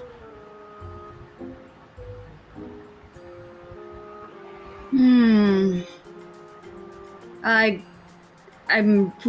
go back to Fletcher and go like, I'm really, really, really thirsty. I might go down a few blocks if you need me. I'm gonna come with you. I need some space from all this. I'll make sure nothing goes wrong. Okay. Okay. Can I assist her in finding something to eat? Sure, yeah. It just takes more time with your 2 successes. But you spend like 10, 15 minutes just looking around, going down the block, stalking some prey. You do find a homeless man nearby, like rummaging through a dumpster. Just a few blocks down, as mentioned. He's covered in ick and disgusting stuff. He's smelly, but you manage to see this homeless individual. He's wearing like rags and he's like a beanie on. He's just like rummaging through some food piles or garbage.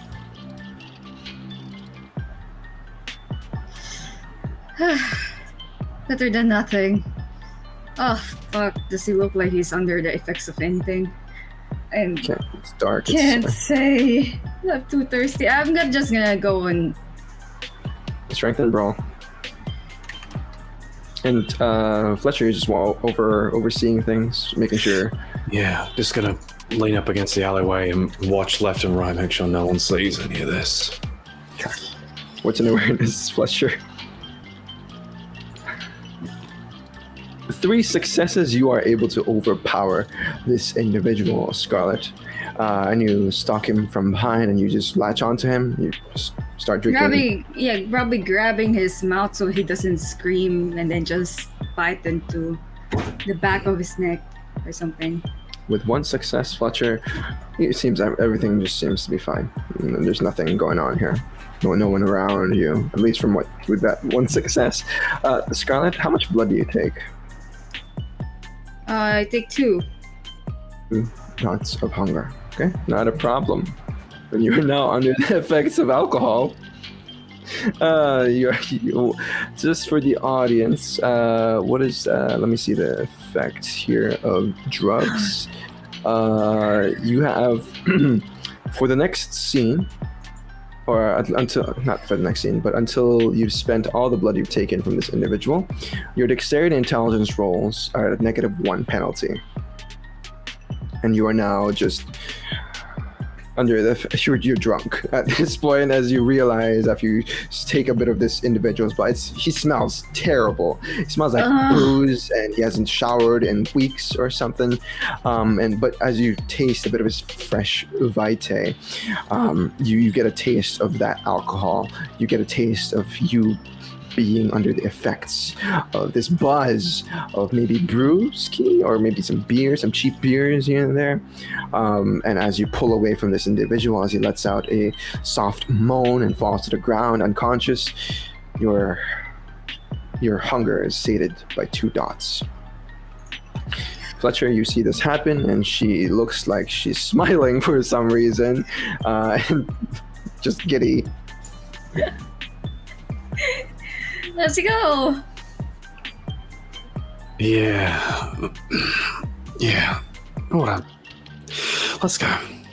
Yeah, and I grab onto Fletcher's arm as we walk back, like happily. Okay. Let's rewind time just a little bit as you guys walk back to the clinic. As Toledo stands there and overhears Emily speaking to another person on the other line. I imagine you try to listen in. Okay. You hear Summers speaking to perhaps her sister about the guy she's seeing and asking why does she know that he was part of some sort of charity that you're leading? I don't know what name you gave, what charity name you gave them, what fake charity name. But she tells this information to her sister, and they have like a little argument about if she can actually trust Fletcher. It's like, this is weird. It's a weird situation. Why is he here with? I know he's what, and it's just some squabbling between 2 sisters. But eventually, Lori pops in and she drops like this whole box, or not box, but a lunch cooler type of deal. And she slides it over the table or the receptionist's desk. And she says, that would be about 6 or... Yeah, there's 6 of them in there. Keep them, refrigerated. Yeah, no, I do appreciate this. Thank you. I want to stick around. I want to have a quick word with the good doctor before I go. Okay, well, I mean... I don't know what do you know about her sister? What's going on with this? Oh, you mean Alice? Oh, she's a very sweet, very beautiful, and they kind of look similar. You got a picture? Yeah. Yeah, let me see.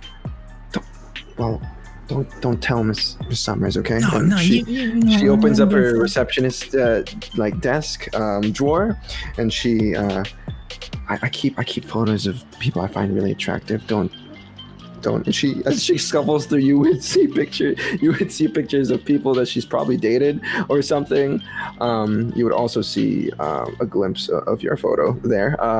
She has like a collection of them, and she kind of flips over and she looks like embarrassingly. And she then pulls out a photo, like a 2x2 photo of Miss Summers, Alice. She looks a little different, just a tiny bit different from Emily, a bit younger, but there's still that similar features of how they look and pursed lips and whatnot. They're both equally as attractive. Hey, you say her name's Emily Summer? I'm gonna pull up my phone. I'm gonna see if I can find like a social media. No. Or Facebook. Alice. Her Instagram name's Alice. Alice. Right. Emily is the one you're. No, yeah, I know. It was a joke. God damn. Uh-huh. Yeah, I'm gonna look on my phone while we're talking, see if I can't find a social media account for her. Oh, God. Roll your intelligence and investigation, please. And given, let's see what you get with this roll, and I'll let you know what you find. Right. With 3 successes, you are able to find a social media account, Facebook. It's in private, but you do see her picture there, along with her child. There's a little, about 3-4-year-old girl with her. And they look like they're just both smiling at the camera, very close, and they're giving a peace sign. Are you friends with her on social media? I sent her a friend request like a few months ago, but she hasn't accepted it. Maybe she doesn't get on it much. Oh, okay. Wait, why are you looking her up? That's kind of weird. Well, look, that man out there, he's a good guy. He really is a good guy, but he's going through it, and he really looks to me for guidance. Oh. And I just want to be informed. Wait, are you like some sort of love guru or something? Yeah, I have been called that. I have been called that before. I don't Wait, like so that you're a term. priest? I don't like You're the a term love professor? guru, but yeah, And you're a I mean, love guru? technically, I guess, yeah. You must get so many dates. I'm having such a hard It time ain't like finding that. dates. It these ain't like days. that. I love love, and I love other people in love. I'm You have such a good sort of heart. a love martyr, if that makes sense to you. You're a oh no. So you're saying that you would prefer if other people were like, I have sacrificed my love life so I may watch love bloom with others. is that what's going on? Is that what's going on between? It's Wait, are part you of trying it. to hook? He needs help. He needs a lot of help, and Are you I trying am to hook helping him him. up with Miss Summers? I've realized. I mean, With Dr. I heal. Summers? I heal the body. That's why I get this blood from you. I heal the body. I heal the soul. But to heal the heart, that's what I'm trying to do too. She's like And his twirling her heart hair is right now. shattered.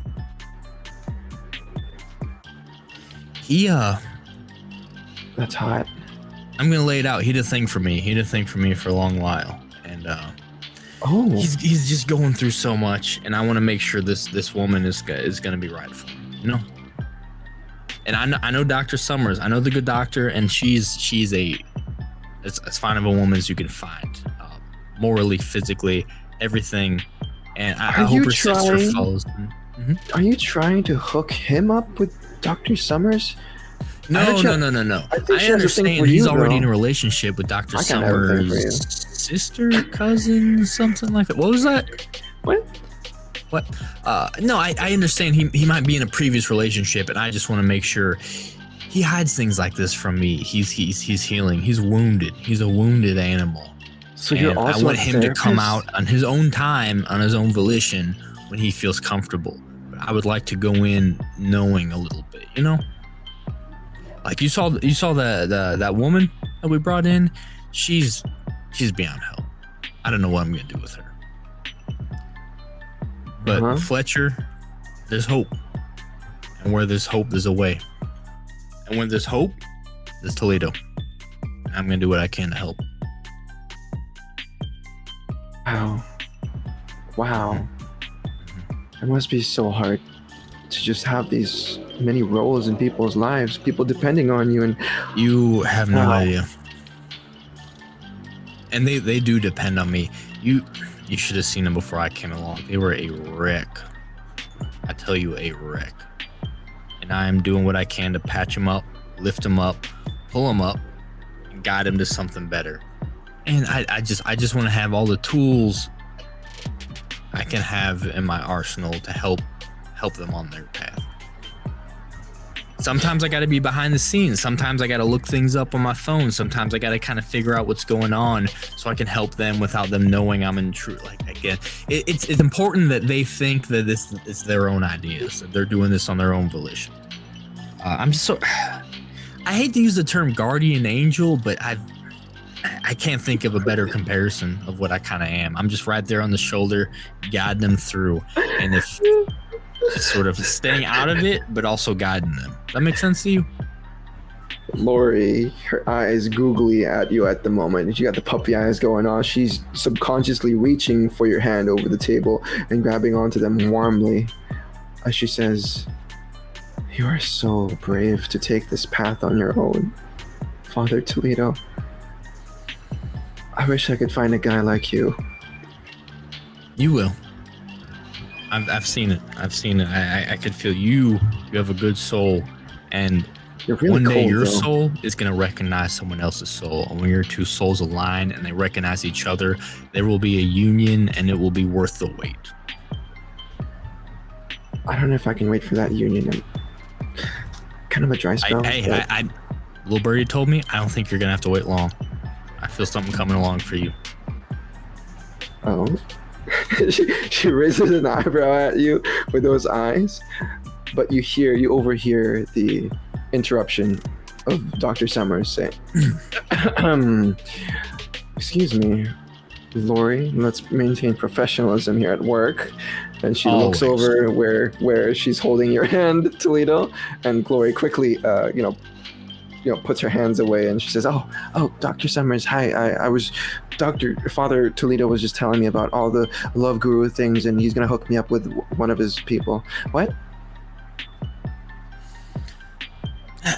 Forget about that. Dr. Summers, once again, thank you so much for your generous donation. The church appreciates it. If it's not too intrusive, you seem to recognize Mr. Wright. And as I was just telling Lori, he's sort of I don't want to say the word project. That seems demeaning, but I'm working with him. I'm a bit of a mentor towards him. How do you know him? I thought we knew who Mr. Wright was, but apparently he's Mr. Wrong in this moment. No. See, that's why I was afraid you would think that, and I want to let you know it's true, I am helping him, but in a way, he's helping me too. You ever found someone so broken that by healing them, you end up healing yourself?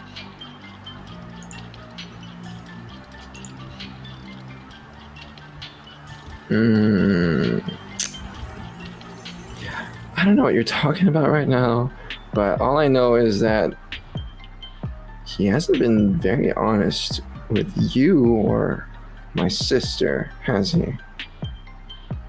Why do you say that? Well, Fletcher has so many issues. Honesty's not one of them, though.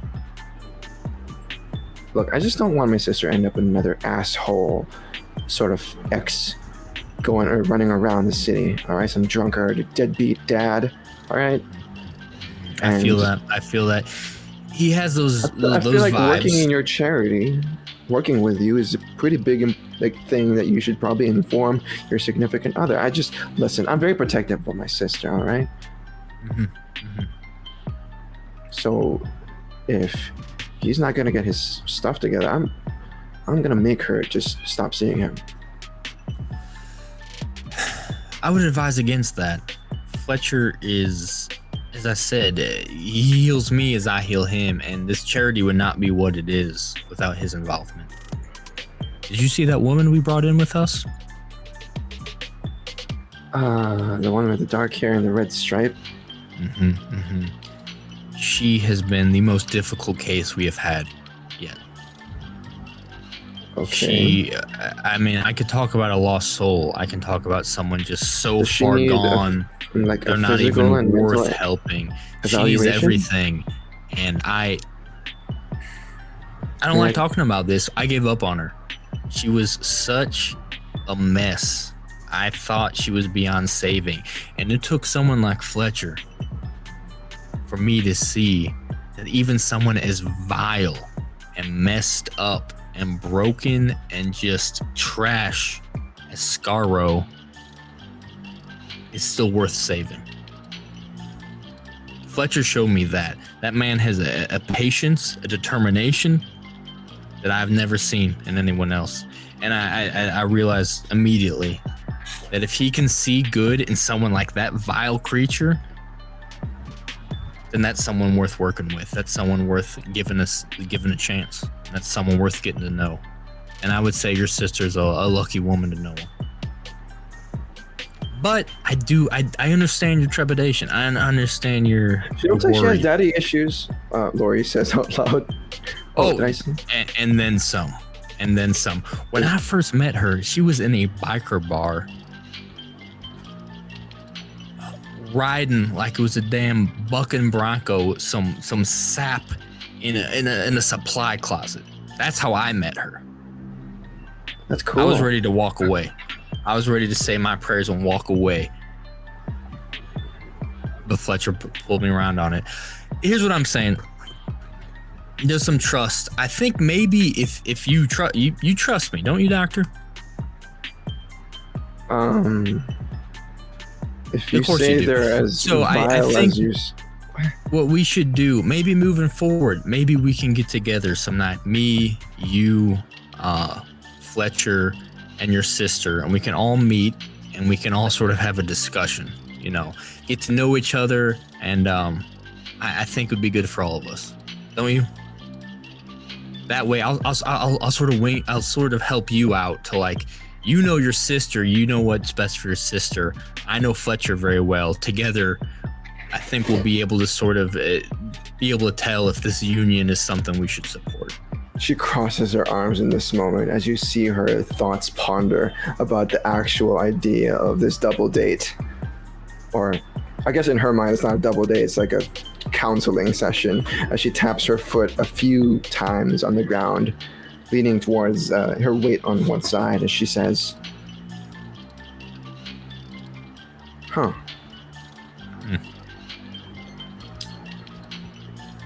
I'll think about it.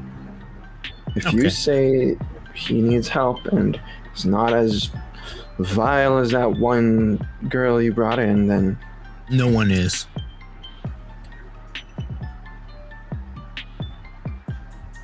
we'll set something up. We'll see. Okay, I'm gonna write down my personal number. You can get a hold of me, and we could set something up sort of outside of this formal setting. And like I said, I'm trying to help out my friend. You're trying to help out your sister, and I think we could come to an agreement. And you have final say. If you judge him and you decide it's not right, I will support you. And he listens to me. He really, really looks up to me. He hangs on my every word. So if you decide it ain't right for your sister, I can kind of push him in a different direction, if that's what you think is best. We'll have to see. I haven't spoken to him. I don't know him. From what I've heard, he's a good guy, but apparently He's a good been guy. keeping secrets. He's a good guy. I will vouch for him in that. I am a very good judge of character. Let me be the judge of that. All right. You got final say. So here I'm gonna write down. Here's my number.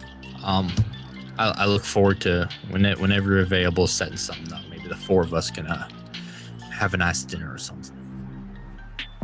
Yeah, I don't know about dinner. That sounds too official for me. It doesn't have to be. It's be casual, like a barbecue, Coffee. something, maybe Hawaiian themed. We'll start with coffee. Sure, coffee. Father, Professor. Please, just for you, Father Toledo will do just fine. She shakes her head a little bit as she kind of grins, just the slightest bit. But Fletcher and Scott, do you guys return to the clinic or do you just stay outside? I go in. Fletcher? I'll have to go up so that the automatic door even works, but I'm staying by the door. tapping my foot. Okay. As you exchange personal contact numbers, Toledo, you would realize, you perhaps turn to the side, you would see through your peripheral that Scarlett has returned, and Fletcher is right outside. Oh, God bless her soul. She's gonna need my help right away. Let me take care of this. I'll grab the cooler with the blood. Thank you, doctor. Actually, there's And of something course, I thank need you, Lori. to talk to the doctor, if that's alright. No, it's all right. We're on our way out, weren't we? I look towards the doctor with puppy eyes. What can I help you with? Are you alright? You look a little pale. Yeah, it's not for me. Do you guys accept part-timers? No, not at the moment. We're actually not very busy. Even volunteers for just experience? Because I have a friend who's been struggling to hold down jobs, and she's been looking to get more experience and stuff. So maybe this will help.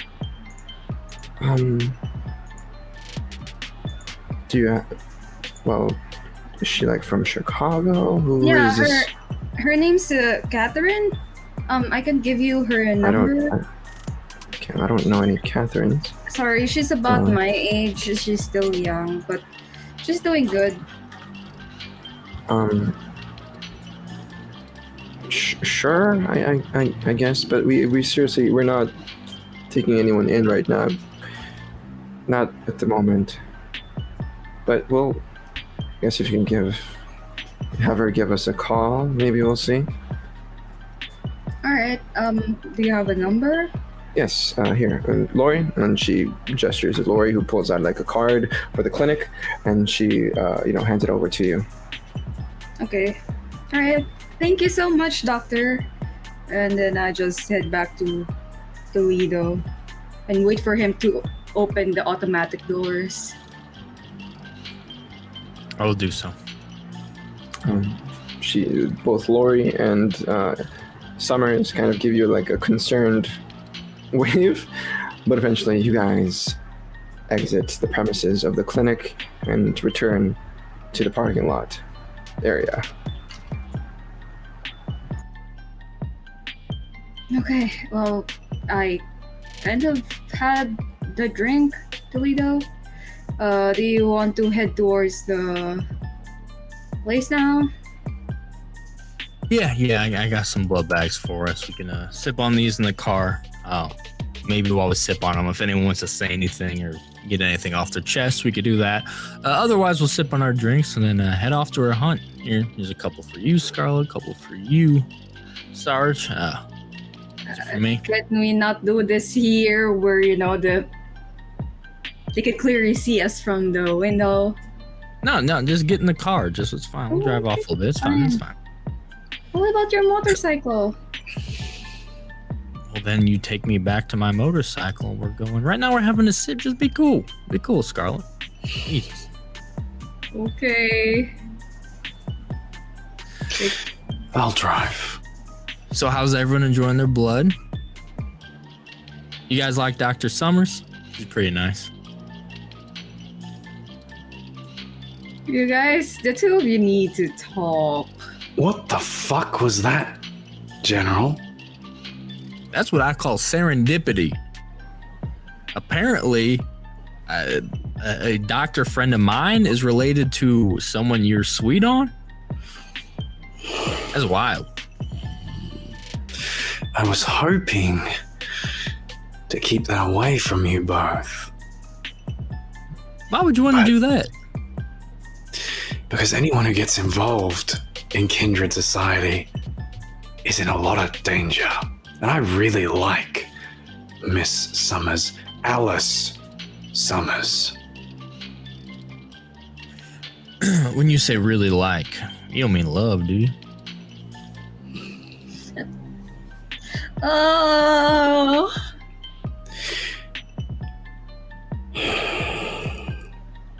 Yeah, General. Damn, Fletcher's in love. I knew this was gonna be a good day. I woke up and I felt it in my bones, and I knew it. There's hope for you yet. You have to understand that you have now put me and Alice in a bit of a predicament, though. How's that? I helped your predicament. I talked you up in there. The fact that I'm seen with you, that we're closer to blood, it's difficult territory. I could see why you would think that, and that is why I've decided to help smooth things over. I've set up a bit of a double date. You have not. You have not. It was out of my hands. I didn't want it. What? The doctor insisted. You guys have a double. Oh my goodness. I'm dreaming. I'm pinching myself. Surely I'm dreaming. This is some nightmare. She was just very enthusiastic about it. She's like, I want to get to know him better. I want to get to know you better. I think we should all meet. She said, what did she say in there? She said, I don't know. She's like, I think there might be hope for them. And she said something like, where there's hope, there's Toledo. I don't know. She was going on and on and on. But Okay, can we shoot him now? Yeah, we'll shoot him when we get back. Wait. Anyway, I took care of it. So I'm hearing this right. You two are dating sisters. Toledo is not dating anyone. Well, Toledo. What? You guys are dating sisters? But well, the thing is, the longer you live, the more refined your taste becomes, and it seems me and Fletcher, our tastes have sort of aligned in a way. But we got a taste of that summer. Those summer sisters just You need to so shut wet our your palate. goddamn mouth. All right, I've said too much. You're right. I'm pushing my lines. we were just Anyway. going to have a drink and then suddenly things. That's what I thought.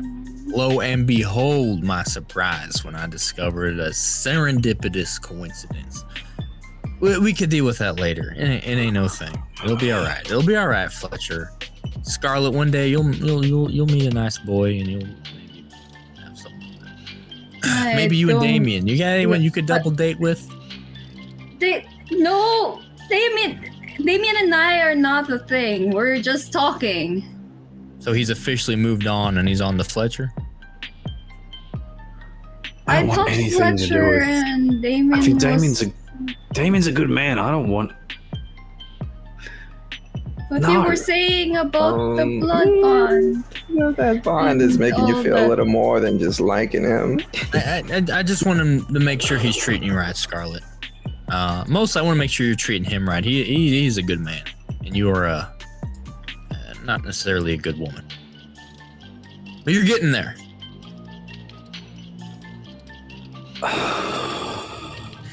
Anyway, I'm gonna go hop on my motorcycle. I've already finished my blood bags, and follow me. We'll head. We got a Lasombra to hunt. Yep. I'm gonna finish one blood bag.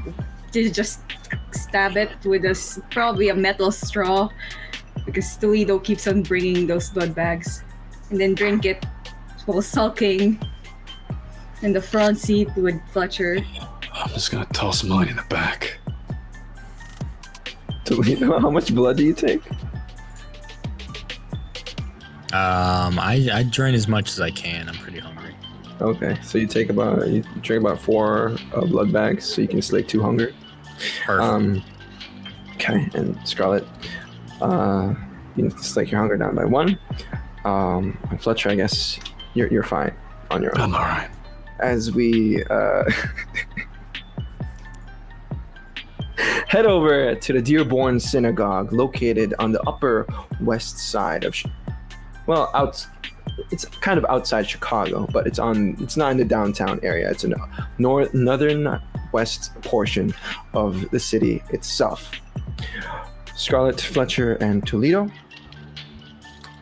Before we get to this scene, I need you all to roll your resolve and awareness, please.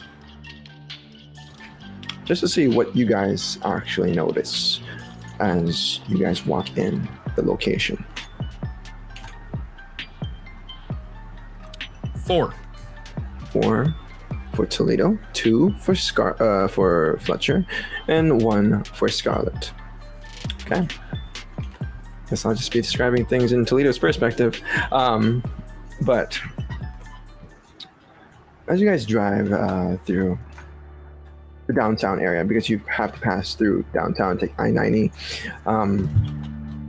you guys would notice that you are in a more isolated location of Chicago. There's no, as you leave the city, there's less and less urban areas. There's lesser houses.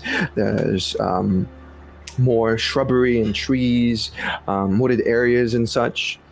But eventually, you guys make your way towards this long stretch of a road that leads to a circular sort of parking area. And behind this parking area is like this large dome-like structure that has 2 towers on both sides that stretch out maybe around 4 or 5 floors. Maybe it's like just, place where you can observe the sky or something. But this large dome-like structure, you can see that there is glass-stained windows that kind of show the interior design of this place. There are all sorts of, symbolisms here and there. And you all know what a synagogue is. It is a Jewish place of worship. But it's not just a place of worship, it is also a place of study, and it does give off this scholarly vibe. There are, dim lights here and there, all spread across the lawn area, as well as the interior of this place. As you guys park inside, you would look through your windows. You can see that the double door is currently shut, and this place looks to be empty. But as mentioned, there are lights here and there, so maybe there's signs of, activity, but you can't be certain that there's anyone here. How do you 3 plan to approach this place? How do you infiltrate this location? I'm gonna blend in with the shadow. That's the plan, right? Remember, do not kill this individual. We need to be able to deliver him to the prince. Yeah. Okay. Otherwise, let's go in as stealth-like as possible, and element of surprise is always a good element to have.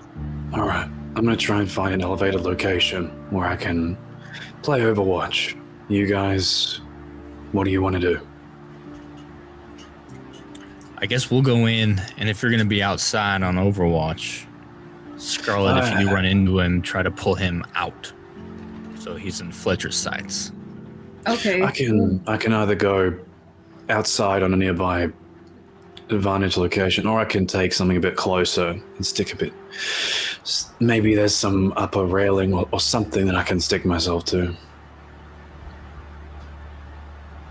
Yeah, let's see if we can't get him outside. Okay.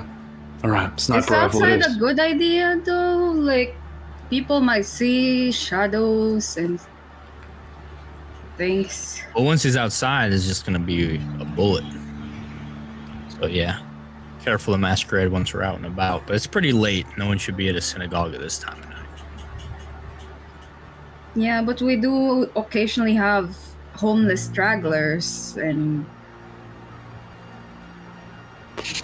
All right. Let's play this a bit closer then. I think you're right, Scarlett. Let's try and keep it inside and as quiet as we can. I'll stick with a machine gun. I'll find a higher place to look over. I can't contact you, Scarlett, through phone or anything like that, so you'll have to rely on my gestures. Just know that I'll be above. Toledo, do you have headphones or something that you can put in and into your phone so we can be on constant call? With a Lasombra inside? 2 Lasombras? Wow. Yeah, Once up until shit hits the fan. Yeah, Yeah. I could do that. I'll text you if I see anything. Okay. And if I yell out Scorpion Sting, you know what to do. I know what to do. With that, Toledo's gonna go around a corner, get some privacy so we can do some obfuscating and some incorporeal passaging. You ready for this, Scarlett? Well, he has my ticket to the Camarilla, so let's get this over with. All right. Put the machine gun over in a strap. All right. Oh, this takes me back. Let's get this done. Try and Okay. find a upper location that I can infiltrate in. I blend into the shadows with shadow cloak. Okay. If any of you are doing this stealthily, entering this place, I know Toledo, you're activating obfuscate. Roll your dice. So that would be a dexterity and stealth for Scarlett and Fletcher. Toledo, roll your obfuscate, please.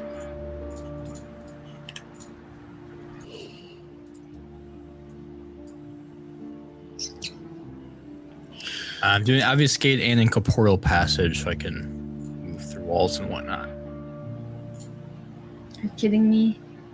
5.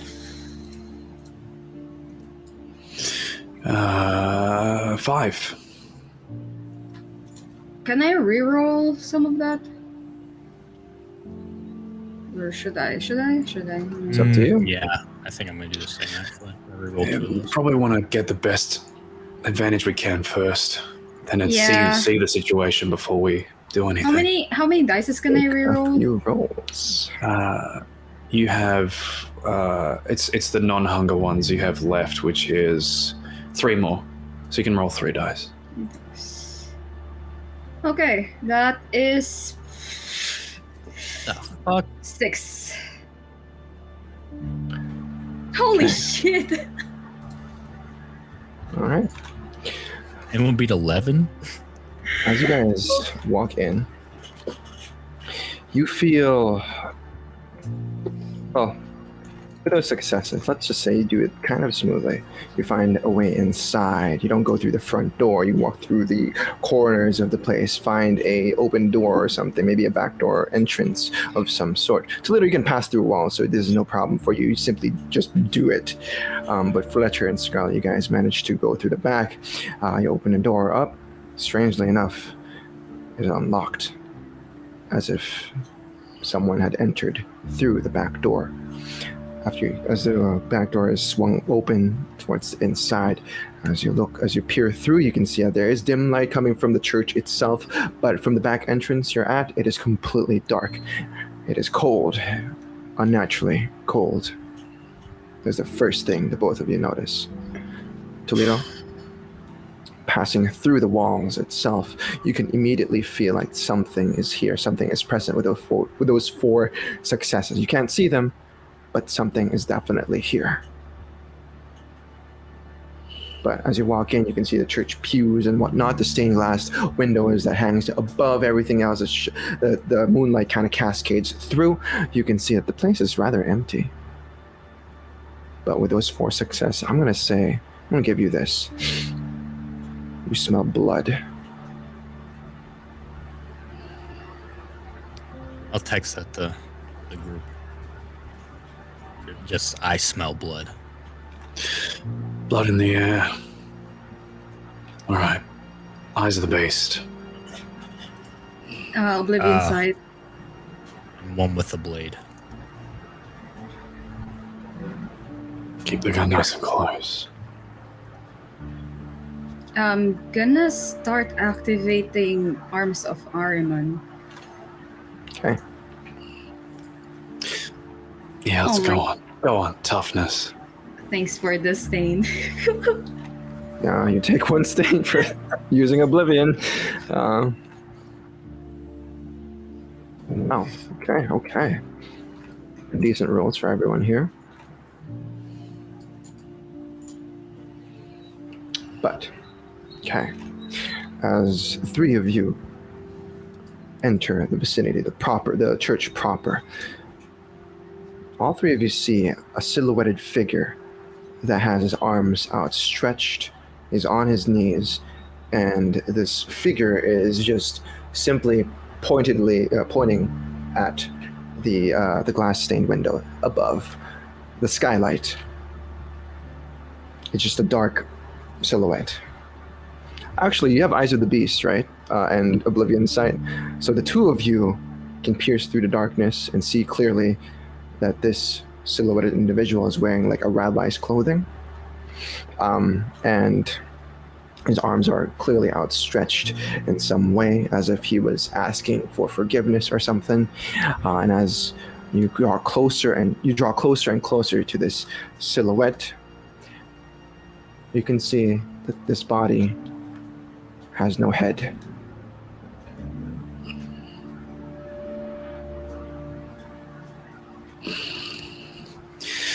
This is gonna...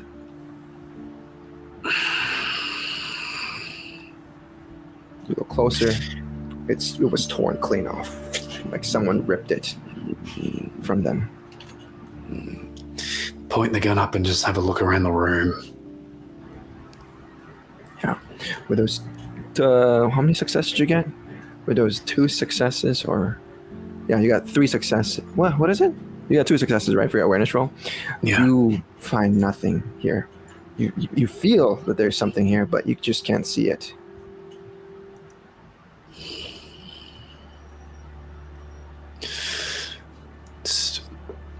Message Toledo. I'll leave probably a voice message so I don't leave my eyes off anything. Just feel like body's in the middle, no head, something's here. That's it.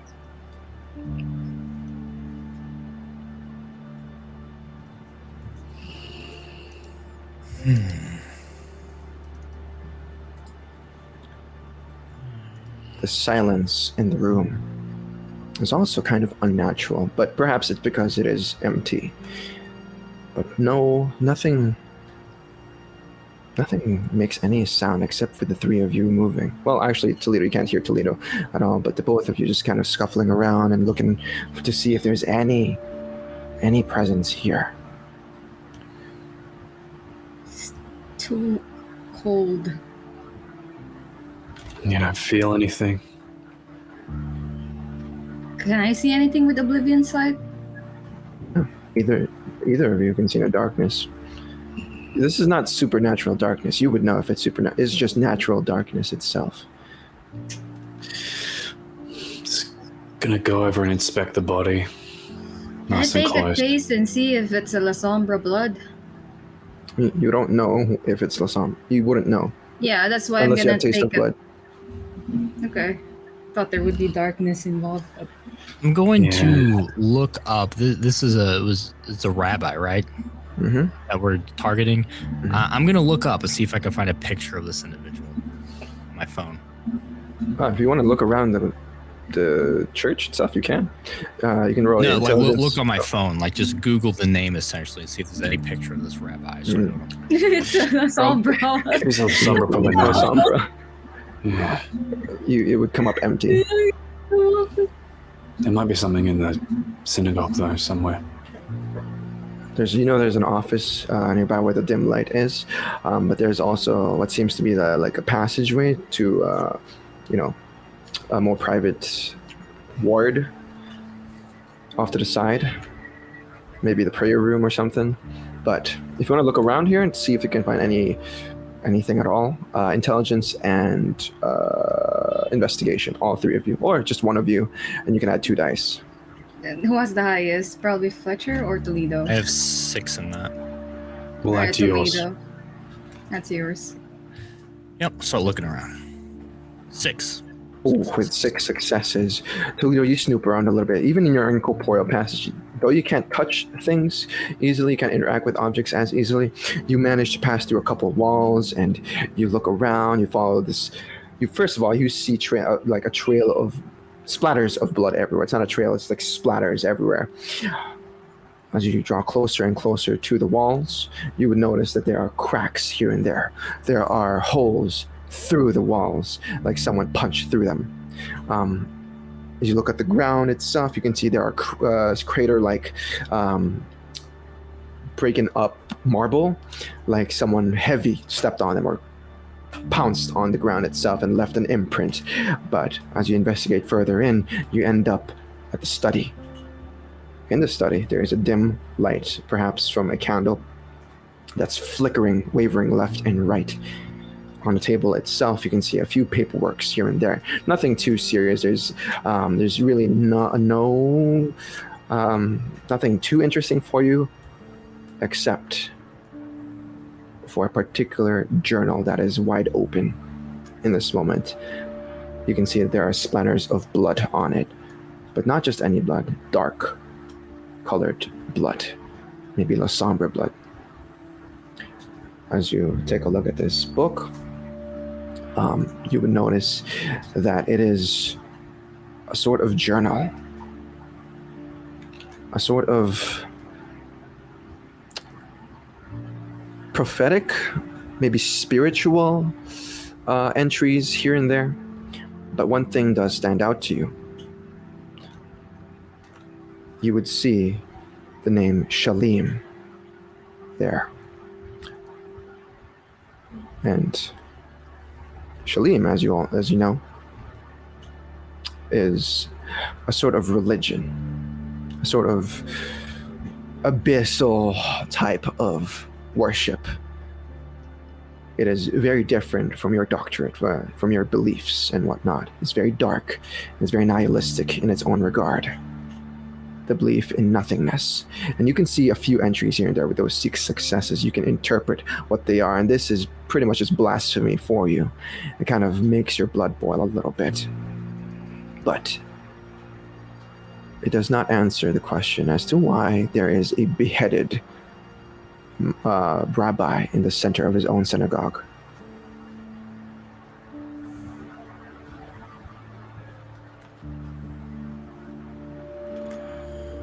Yeah, I don't like this one bit. Let me check with this rabbi. I do have taste of blood, so I'm gonna see if this rabbi was, or if that was our target. If it's kindred bloods, and I'm gonna taste. If I can do taste of blood on him. Sure. Go ahead and roll that, please, as you go back to the synagogue itself, the synagogue proper, and you do a taste of blood. You taste a little bit of his leftover vitae that's drying up at the moment. His body is slowly decomposing. 5 successes. Okay. You would know that he is sort of potent blood. I think it's at BP3. Yeah, it's at BP3. And his generation, he's an elder, for sure. He's of 8th generation. He's definitely kindred. You can taste that vampiric essence, whatever's left of it, that is. And you would know that he's a Lasombra, the way the blood speaks to you. But in this moment, as you do this, Fletcher and Scarlett, you would hear from the outside. You see, first of all, you see the headlights of cars kind of whiz by you, but eventually you hear the car doors slam shut, and you hear a mumbled whispering between a few individuals outside. They seem to be coming in here. Let's go. I'll text. The rabbi was our target. It's like someone got to him first.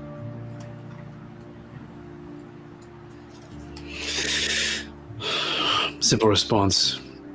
Bogey's outside. Get down. Yeah, Okay. I'm gonna get down and try to meld into the shadows with my cloak. Okay. And we'll keep those dexterity, your stealth rolls from earlier. As you guys hide there just for a little bit, using the shadows to, encapsulate you in this moment to your advantage, you would hear a few mumbled, "Oh, what the fuck, it's locked!" And they start, kind of arguing between themselves before they start just kicking down the door open. And that's after a few goes, the double wooden door kind of swings wide, and they kind of point in their direction. They point their guns in this direction where the rabbi is, and you hear them yell, "Hey, hands up, motherfucker!" But of course, there is absolutely no response from the decapitated rabbi. As all 3 of you look at these individuals, They're wearing black hoodies and ripped up blue jeans and sneakers. Scarlett, you got a good look of them last time. You realize that they are the people in the bus. Well, the two individuals that were in the bus that tried to kill you.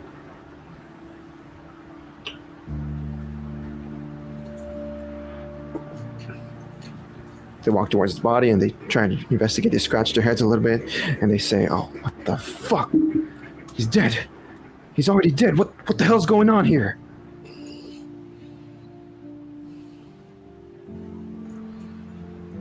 I look towards where Fletcher is.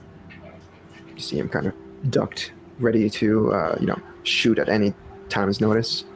I'll text, recognize these guys, ? You recognize him? Bus incident. Shit. Capture? Yeah, Prince will want to speak to him. All right. It's going to text the word capture. And watch for my signal. I want to try and wait and watch until maybe at least one of them's by themselves. Or at least a little bit separate from the rest. Yeah, they start taking a look at the synagogue itself to look for any clues, and you guys can easily overpower them if you so desire. Toledo will start stalking one of them, getting as close as he can with obfuscate, just ready to run him through with the sword at the same time. And Okay. I'm going to start creeping my arms of armor towards the both of them. I think I have to roll for this. Yeah, go ahead and roll it. It's Rouse. for arousing the blood. You get another stain. No, this is for arousing blood surge. Uh-huh. This is for blood surge. Wait, do I get a stain for that? No, you don't. No.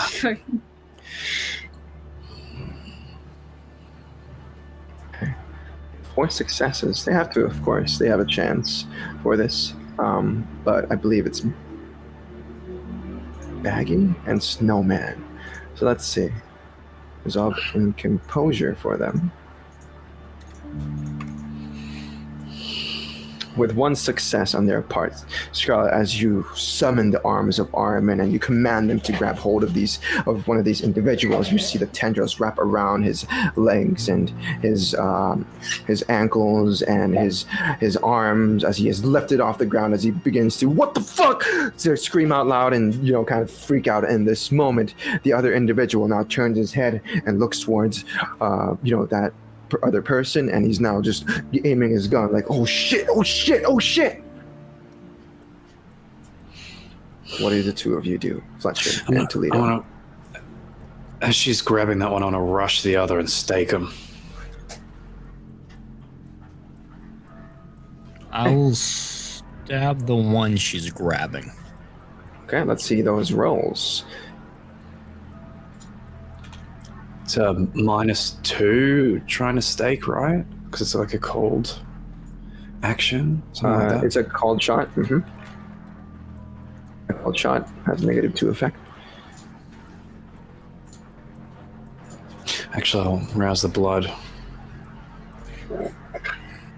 I used my false caress. And my stigmata is activated. Oh my god. 9 successes on the swing. Ooh, that's a crit. That's actually. a crit. That's 11.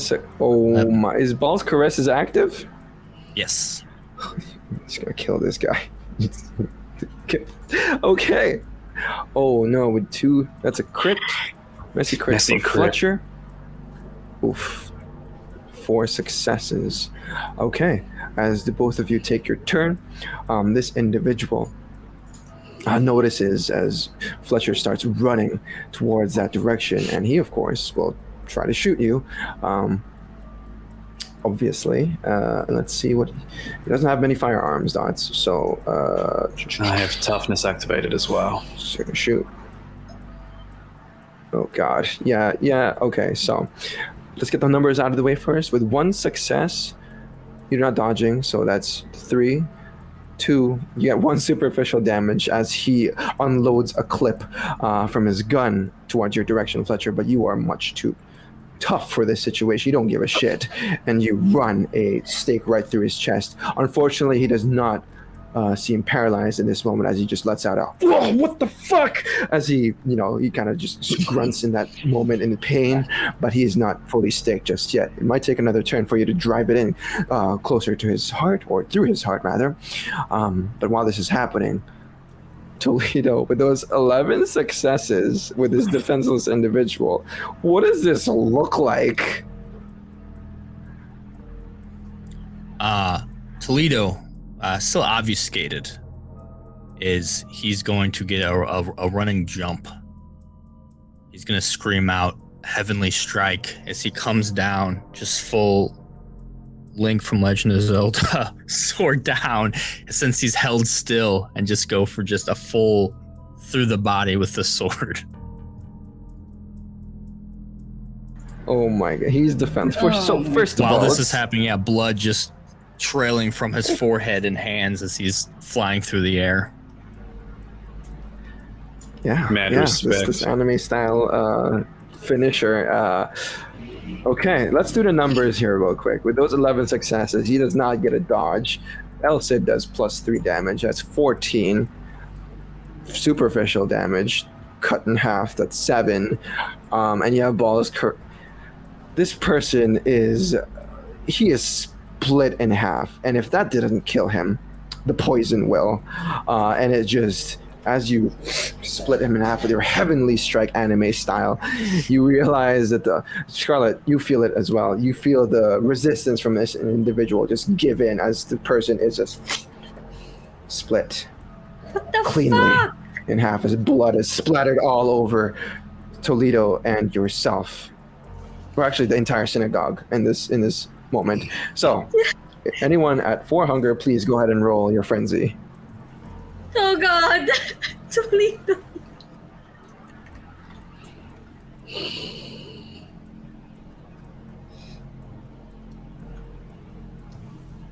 Oh my goodness. Seriously. Difficulty is at 2. Come on, Toledo. Oh shit! he- Everyone is 6 success. Yeah. Bloody You hell. muster the courage God. to. You are in control. You push that beast down. You are in full Zelda moment right now. You are Link. You are in control of the situation, and you just performed your finishing move upon this individual. You are Toledo. Not an anime, I love that. Fucking hell. Combat. Well, I imagine Fletcher, you're gonna drive that stake in through his heart immediately. The next chance you get. Okay, we'll end the combat here as you just push it in further, and this guy immediately goes in torpor as he falls limp to the ground. He doesn't even make a sound at that moment as blood kind of just falls out of his heart, from his chest and his mouth, frothing, and combat ends. Ew. Toledo, staying posed, holding the sword. Oh, let's go. I didn't hold the person just so you can do your anime move, and I got blood all over me. Scarlett, just that was the most obviously- righteous Heavenly Strike I have ever struck. It was pretty cool. It's supposed to be captured, not splatter. He is in torpor. We will be just fine. And my man Fletcher? Yeah, I got this one. That feels good. That person's dead. Nice That work, person- You everyone. just killed someone, Toledo. One is I, dead, the one is Looking at my torpor. hands just bleeding, I'm gonna need to take a sip to get back to my right state of mind. Don't mind me. I'm gonna go to feed off of the one I stabbed. Let's roll that frenzy at with your clan bane. What is my bane level? Oh God. DC's at 3, I think. It's 1 plus Bane something or other. I think you get Bane it. level. I think. Yeah, 1 plus. Yeah, 3. 2. Oh God, he's gonna go for it. He's gonna try to diablerize this individual. Oh, it's Oh my dead. goodness. Yeah, yeah. He's well, I mean his essence is still there because he just freshly killed. So Dang, I did so good with my last frenzy roll. I was thought I'd be good. uh-huh. So Yeah, I'm drinking deep. you have, since you just killed this individual, the essence is just still there. So technically you can diablerize them, but you know, you can just simply feed. It is up to you as a player to decide if you just want to feed or diablerize whatever's left of him. You might fail that roll. Yeah, he You're might, gonna- actually he has no resistance. He's dead, you know, he's dying or something. I think, I mean, as a Banu Hakim whose bane is Diablery, since I failed my roll, I'm going to say Toledo doesn't quite catch himself and just goes to drink all the way. Okay, perfect. Go ahead and lose 1 humanity if you're gonna do this. And we'll talk about You're gonna. Oh the rolls no. later after the game, so we don't, because we have some things to go through. But Fletcher and Scarlett, you see this unless you stop him. I'm gonna try and stop him. Gotta stop him. Okay. I probably saw like Fletcher's look and know something is wrong, and use Arms of Armand to just try to grab Toledo off. Okay. So, strength and brawl, opposing rolls, please. Fletcher.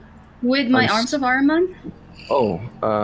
With your arms of, okay, you can try to restrain him. So I think he has to make 2 rolls here. Okay, let's retcon the humanity loss since you haven't actually done Diablery yet. So strength and brawl for Fletcher if you're going to try to grapple him away. Scarlett, roll your arms of Armand, please. Toledo, resolve and composure and strength and brawl. Yeah, just trying to restrain. Don't want to do any damage to him. Just hold his, loop up under the arms and whatnot. Resolve and composure is 3. Mm-hmm. While they wrap around him like a cocoon. Okay, yeah. Strength and ball is 4. Okay. All Both right. fail. So, Toledo, as you lean down and you lose yourself to your beast in this moment, your Banu Hakim Bane kicks in. It tells you to drink this precious vitae. Do not let it go to waste. It is yours to take. And you lean into this beast and you give in and you start gulping down whatever the remains of this individual is. You look for his heart and you grab it and you start feeding upon it gruesomely. Scarlett and Fletcher, you see this happen, and with your reflexes, you use the arms of Armand to wrap around him and to restrain him, while Fletcher, you charge at him directly, not to attack him, but more to restrain him, to stop him from whatever the fuck he's doing. As you know, this is not how it's supposed to be like, and he could get in very much trouble for this. Toledo, you are still in a hunger frenzy, and you will try to eat anything and everything that's around you until you slake your hunger down. You can ride the wave in this moment.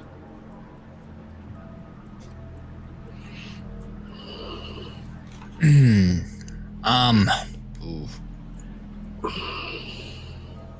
Can I spend a point of willpower to gain control of myself for a turn? Yep, you can spend a willpower to gain a few seconds for yourself to speak or do something. Yeah, shaking myself out, realizing what's happening. Just look around. Fletcher, the one being the closest. Let me go. I gotta get out of here. I gotta get out of here quick. If you gotta drink this drink the staked one. No, I'll get out of here. Trust me. Hurry. Just let him go. Okay. He's released from both of your grapples as he darts outside of the Yeah, if they let me synagogue. go, I'll use blink just to distance myself away from the source of my what's tempting me to drink. Okay, let's see that rouse check, please.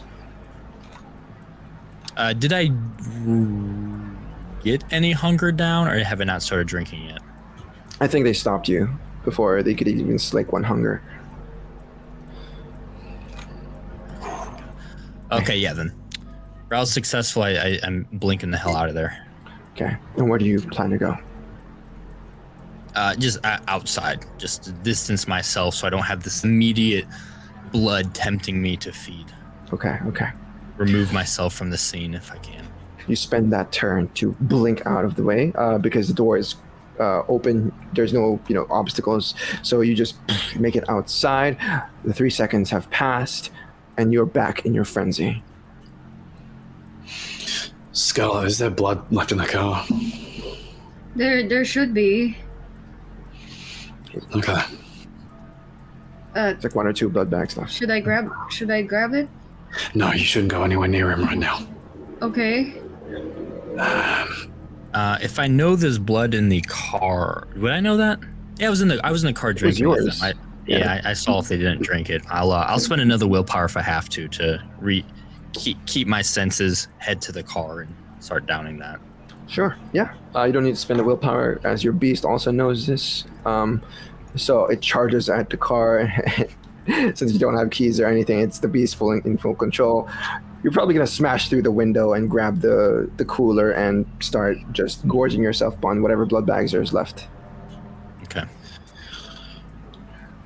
You can slake 2 hunger from this. And let's just say that you calm your beast for now. With those 6 successes earlier, let's apply that here, and you calm yourself. You stop yourself from whatever it is. I'll take some moments outside and let them do what they need to do inside. Mm-hmm. Fletcher and Scarlett. So do we need to clean anything or? There's not a lot we can do with the time we have. Yeah. Are you good? Yeah. You know what that was, right? Yeah, I've seen Toledo have that expression before with me and Mordecai, and I stopped him. Yeah. And he murdered the ghoul of Mordecai inside the car. You know what diablerie is? It's where you...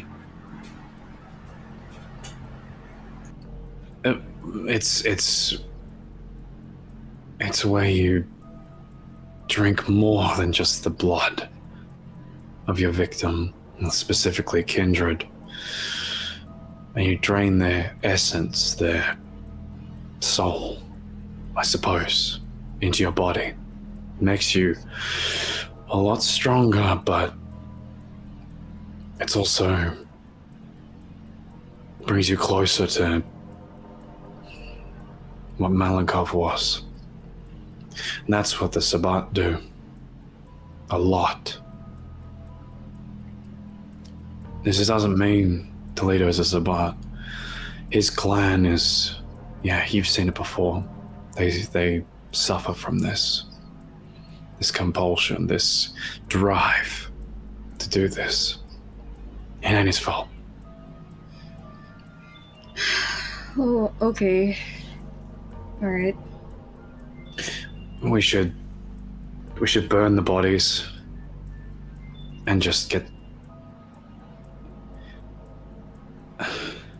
Burn the whole church down, maybe? Yeah, look.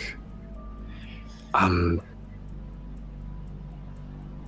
sorry. They were too late. It's okay. We can find another Lasombra somewhere. You mentioned something about Tali, right? Yeah.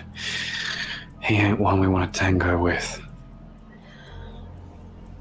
We might not have a choice. Well, there's another Lasombra. There's that guy in the mask. The red cloak. They're around. They've been showing themselves before. Okay, that's a lead. As you say those words, Scarlett, the both of your eyes are seemingly drawn to the mezzanine upstairs, just in the right moment. And as the moonlight kind of cascades through another glass-stained window, you can see that silhouette of a tall, very, very tall individual who has a red cloak over his shoulders, his body, a red veil over his head, and a white mask over his face, looking down upon you. The eye holes sort of gleam red in this moment. They flash for just a moment before he disappears. What the fuck did he suddenly disappeared? Can I do that? Yeah. Some Lasombra have been able to do that, but a lot of kindred can disappear. Keep an eye out. Let's burn this place and go. Yeah, okay. Fletcher, you would know that there were no shadows there. Both of you didn't see any shadows. It seems it might, without a roll, it might just be obfuscate.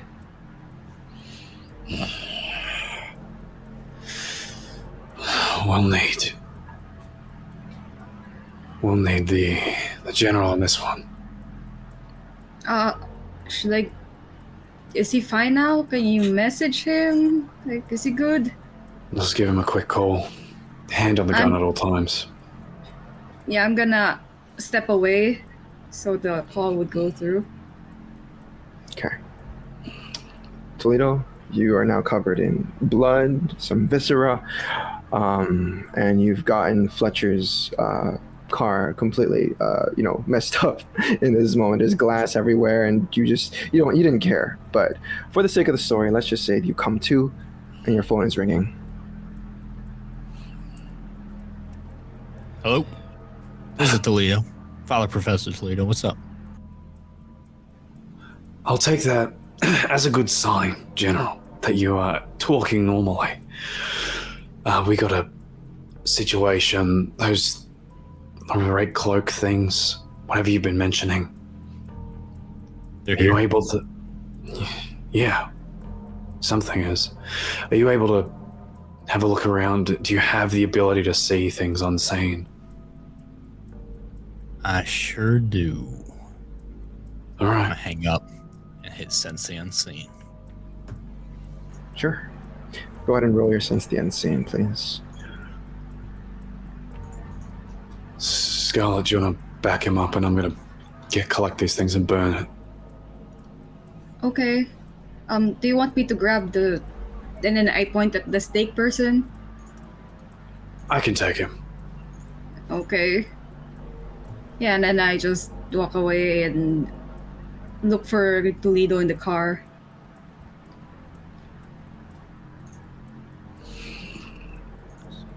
Wits and awesomeness. There we go.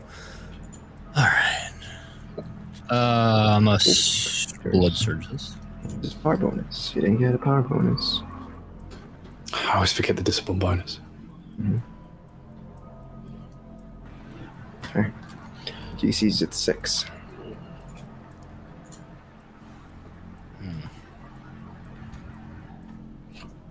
See what happens.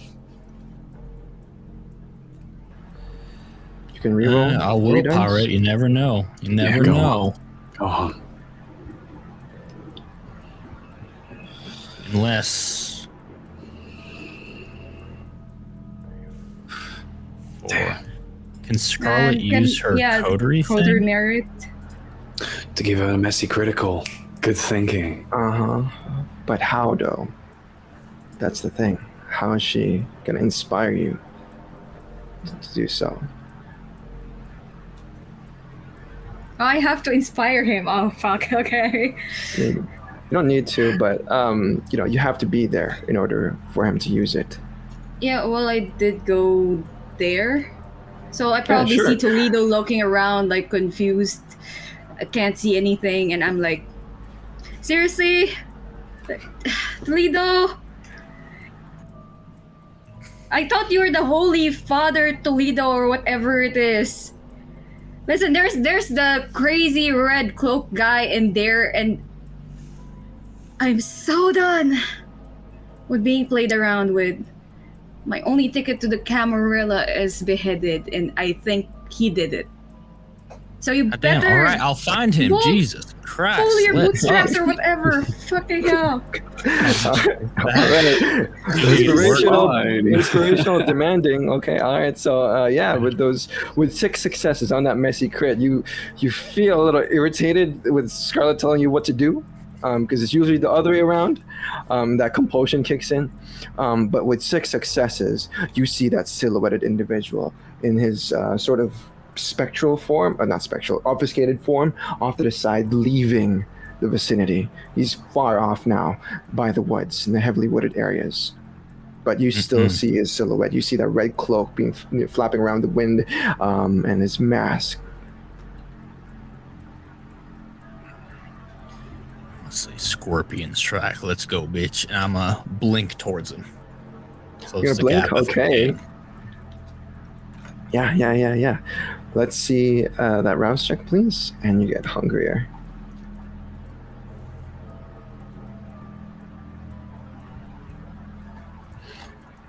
Okay.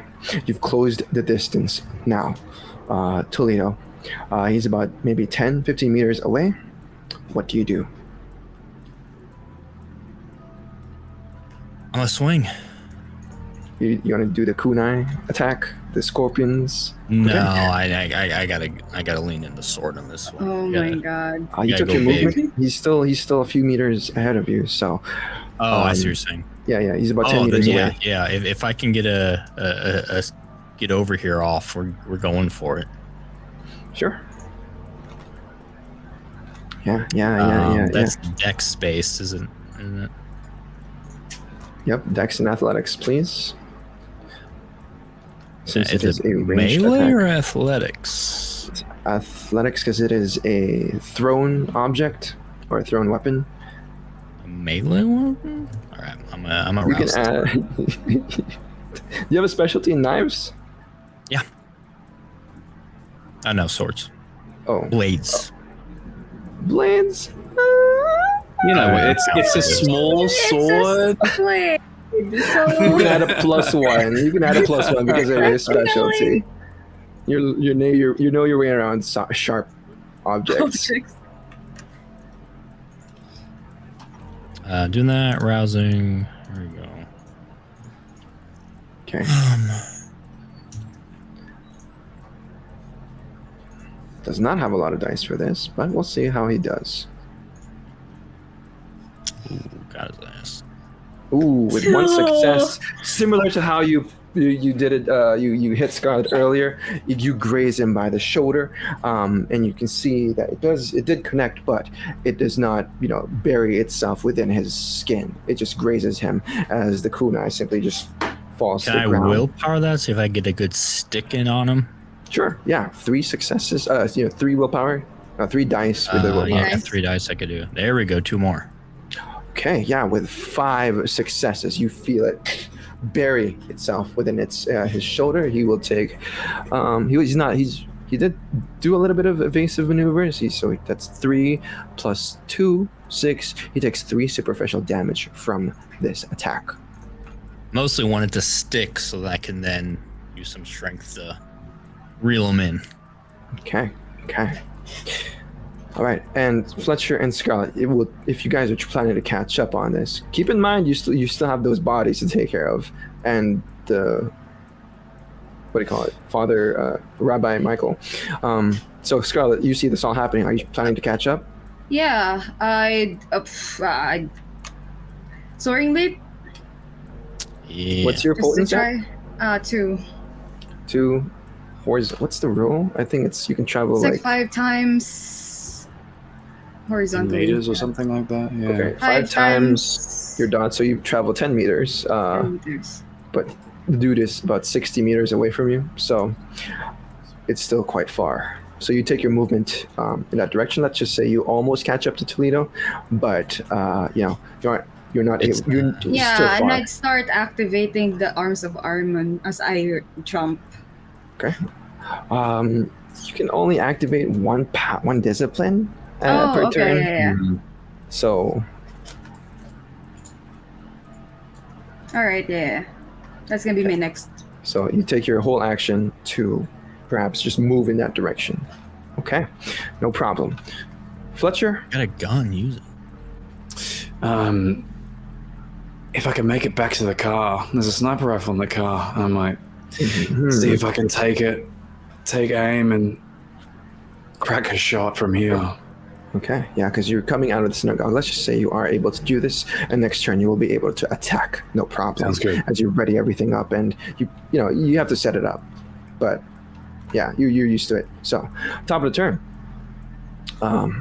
This person is trying to run away, sort of, but he is still. Actually, he's obfuscated, and the kunai has broken his obfuscate. So now both of you, Fletcher and Scarlett, can see him. Toledo. Your turn. What do you do? Yeah, I called for a scorpion sting. I'm doing it. I'm going to try to reel him in and pull him and then essentially throw him to Scarlett. Okay. This would be a strength and athletics roll. Let's do it. It will Always not good. deal Go damage. for the power of anime. I'm getting hungry. And you know what makes it more dramatic is if I'm bleeding again while doing this. Oh dear God. God damn it. We don't- Toledo bleeds for our sins. Yes. 3. With 3 successes. First of all, this individual is gonna try to take off this thing, but he does not have a lot of strength. But we'll see what he does.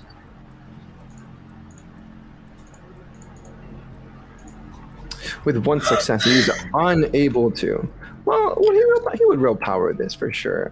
He's kind of with 2 successes. He was unable to take out the kunai. I mean, it's coming off, it's coming loose, but it's still buried onto his arm.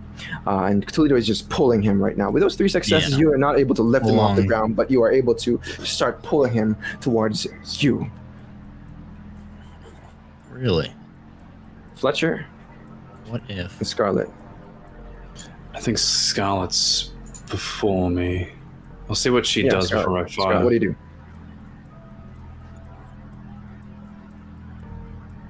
How Scarlett? far does Arms of Ahriman reach anyway? Line of sight, I it's- believe. I think it's 2 times the level of your oblivion in meters. Oh, So it'd be is like that it? 10 meters, I think. It's I 10 can double meters check for you. me. Is it? Hmm. Yeah, Well, it's I mean, why you can the take your Oblivion dots of your will. action. You can take your action to move that way, and I'll then use move. arms of I'll Ahriman. move and then use concentrate while concentrating on Arms of Ahriman. Okay, let's see that rouse check. Hopefully not a 10 or a 1. I did already, but Yeah. Oh. The arms have a length in yards or meters equal to twice the oblivion dots of the user. Okay, Did I 10 roll meters. Yeah, roll your arms of Ahriman, please.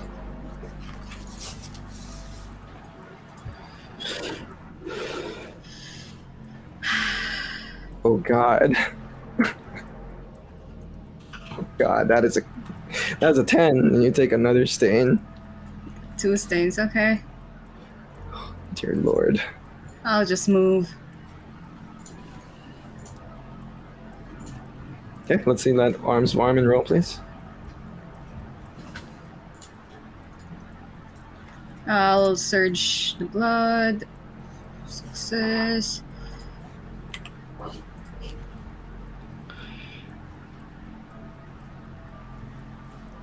Oh my god. Ooh, That's amazing. there it is. There it is. That's the Okay. anime combo. Resolve and composure for him. And mechanically, oh my God, this dude's gonna die.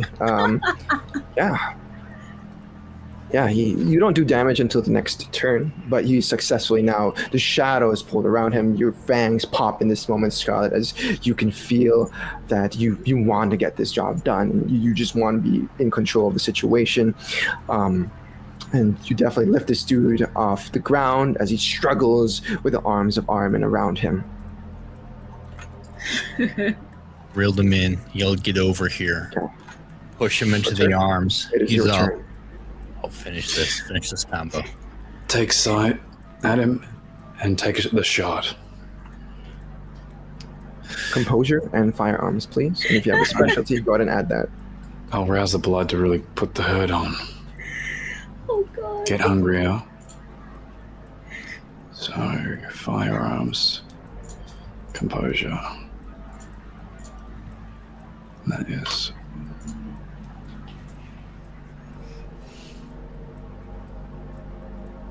Oh my god. Let's He offers no resistance to this because he's grappled. 6. 6 successes, and sniper rifles, they're +4, I believe, because it is a heavy-duty weapon. That's 10. 5 superficial. Oh man, this guy's in bad shape. 1, 2, 3, 4, 5. Very bad shape. Okay. And as you reel him in, Toledo, all of you would notice the shadows once again coalesce this area. You feel that unnatural coldness sort of draw upon this individual itself before you see another red-cloaked individual pop out. This one you guys recognize is the first one you saw that very night, the first jester you saw. Oh, hell Oh. no. As he sort of appears in this moment, his eyes flash red as he grabs on to whoever you're reeling in, and you hear him say in a guttered sort of, not guttered, but like distorted voice, but you clearly hear him say, "Useless," and they disappear into the shadows once again.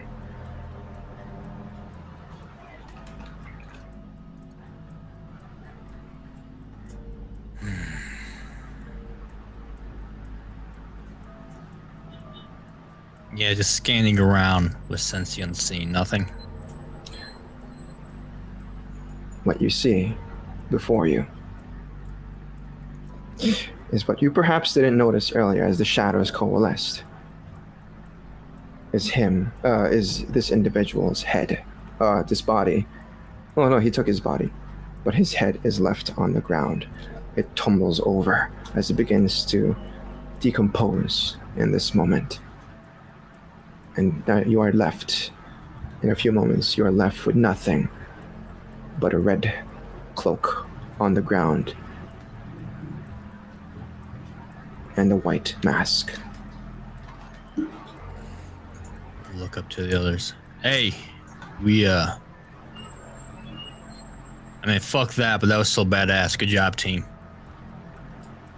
Just as planned. Nice work. I feel wrong. What's the state of decomposition? Do we still have like a skull with some flesh on it, or is it like full ash? It's becoming ash in this moment.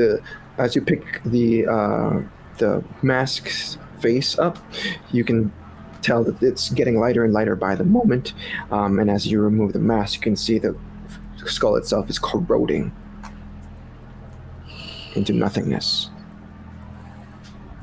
Oh no, we still have 2 Lasombra bodies here.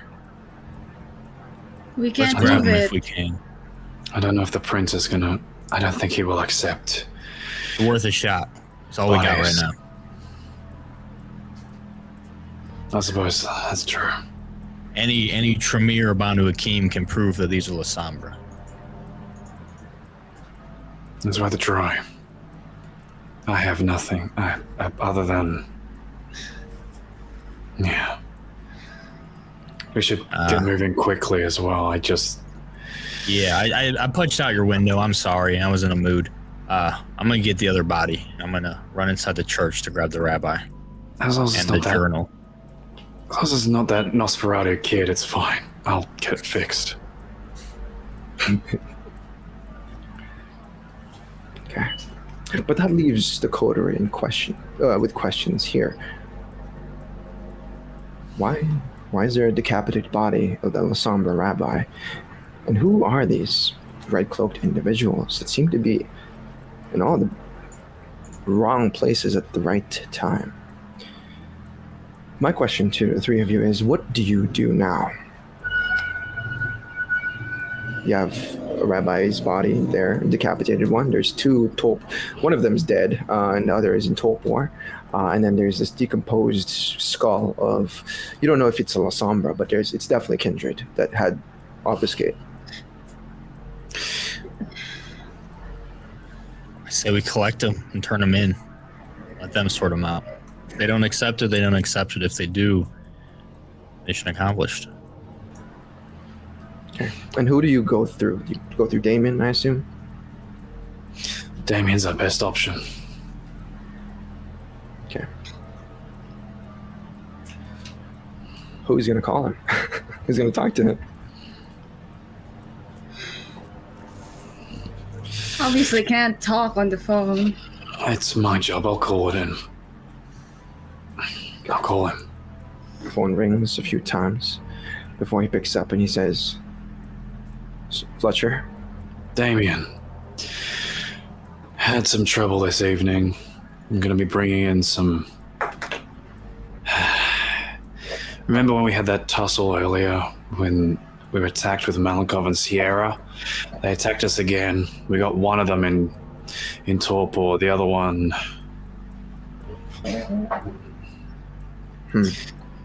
Yeah, things happened. It was us or them. And we got a Lasombra body. Don't know if it's going to be enough, but that's what we're bringing in. Yeah. You good? Yeah, we're okay. Actually, turned out as best as it could, I think. We're all good. All right. You hear him ponder for a moment on the other line, but he quickly says, send me the location. You and the other hounds clean this up. I need to talk to you tomorrow evening. All right. I got some things to take care of too on my end. All right, I'll send you the location and deal with it.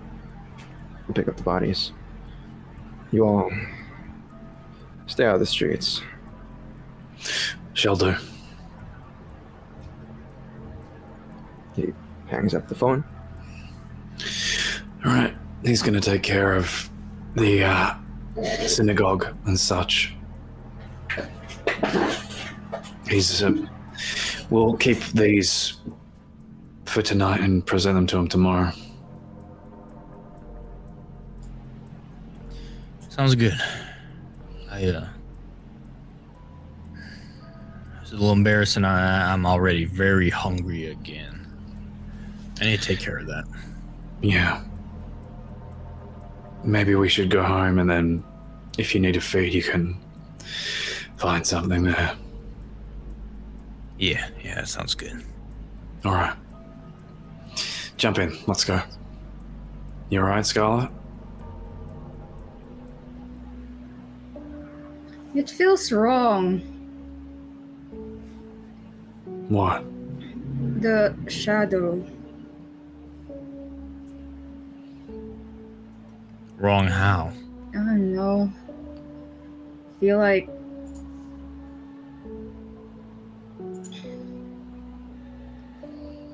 every time I use it, it feels like I touch something unpleasant. Or something touches me back and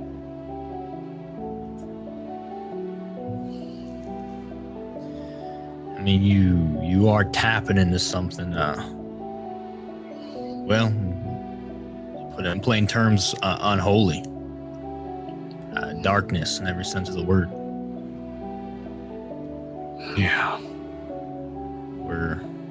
Some people call us cursed, but I mean, we ain't. If anything, we're blessed. So for a divine creature to interact with something that dark might not feel right. So you got a couple options. You can choose not to embrace that part of you, or you can figure out a way to overcome it.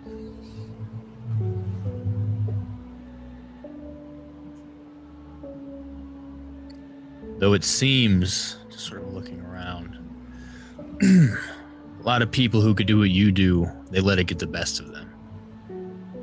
So definitely be cautious. It's good that you're already aware that it could be dangerous. If I use it too much, I'll end up like Malenkov, right? Maybe. You just have to not rely on it to solve all your problems. Use it when you have to. When you need to. For every other Maybe situation, you got that gun. It's true. Gun will make you feel warm and fuzzy. It's true. And maybe it's possible for us to find some sort of light to balance it out. Tapping into this darkness, you need some sort of light in your life too. So it's not all just shadow. What kind of light though? I'll think of something for you. Let's get you both something to eat. Yeah, it sounds good. Okay. And Damien instructed you to stay there, Fletcher, to help clean up along with the other hounds, probably Wineka. And Scarlett and Toledo, I imagine you guys head off after feeding, head home. But Fletcher, Damien has a conversation with you that we spoke out of character about. And he gives you a mission. He tells you the current situation. And he mentions that you will need to bring a certain person to a certain location at a certain time. It's all given to you, instructed there, if things don't progress. Scarlett and Toledo, you guys find yourselves back at the Haven, I assume.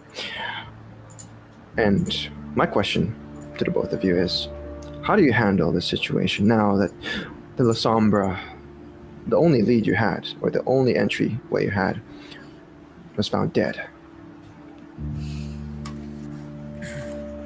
Do you guys try to investigate further in? You try to find another Lasombra? Do you go for tally? What do you do? Yeah, I'll talk to her. Maybe looking over that journal some more too. This cult of Shalim not sitting right. Well, Scarlett is would Toledo know about Tally by reputation? Intelligence and politics, or intelligence and streetwise. Did someone roll this last session? I don't remember. Okay, go ahead and roll it.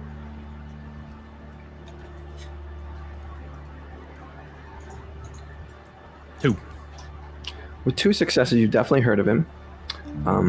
But all you know is that he's a very dangerous assassin. Very dangerous assassin. Our only other lead might be more of a death wish than anything. This Tally character, even in my circles, where we take pride in taking down the biggest and baddest,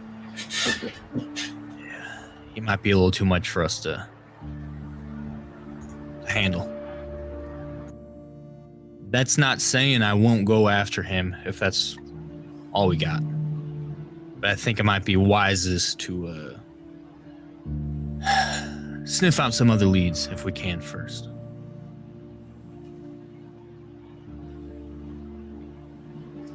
Yeah. Do you have a way? I mean, the ones coming in and out of the shadows. I imagine that ain't gonna be the last time that happens. And if we have a way to stop that, that could be our ticket too. I know you said it doesn't sit right with you, and I'm not gonna ask you to do this unless you're 100% on board. But if there's a way for you to sort of explore your connection with Oblivion, it might be our only way to stop them, or else they're gonna slip out of our fingers every time. I need to know where they go when they step into the darkness. If you can get us there, I can take care of the rest, or Fletcher can. Stepping into Shad.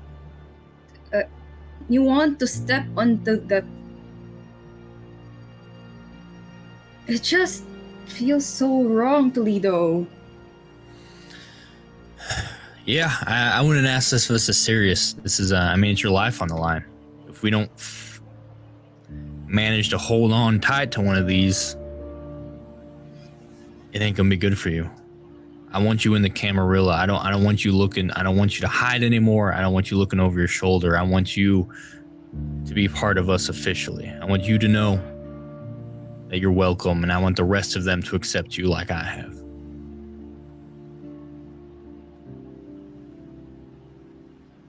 Yeah. Sacrifices might need to be made. What's her face? She sacrificed her brother. You might have to sacrifice a little bit of yourself to get comfortable with the darkness. I promise you, I will not let you lose yourself to that, though. I will pull you out of it. Physically and spiritually.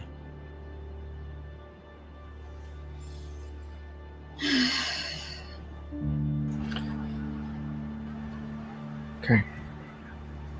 As both of you have this conversation and Fletcher is instructed, the night progresses and it comes to an end. Eventually, all the three of you go back to the shared haven and fall to day slumber. If you guys are going to try to find another Lasombra or try to find that Lasombra you just saw, who pretty much decapitated the individual that you guys captured, go ahead and roll, one of you, your intelligence and investigation. You're going to add +2 dice to this. That's probably got me. Toledo's. Yeah, Toledo's. You also glance like your hunger down to 2. 2, not by 2. Since I imagine you're going to be feeding, and this investigation will take a bit of time, perhaps a week's worth, since I guess you guys are prioritizing her entry into the Camarilla, right? Toledo would, yeah. Mm-hmm. Okay. All three of you put your heads together and try to look for clues, try to ask around some people and where to find this particular Lasombra, if they've ever seen this red-cloaked individual, and all of the responses you get are pretty much looking at your direction like you guys are crazy. Like, what is this? There's no such thing. You guys are talking bullshit against. It's not like 2 years ago, you know? And they keep referencing the event 2 years ago, that you guys are just making it up. You guys are responsible for the death of Colin Watts. It's all tying back to that. And of course, you guys know what the truth is. You guys just saw them. The week ends with no leads on Tally or that Lasombra individual. Tonight,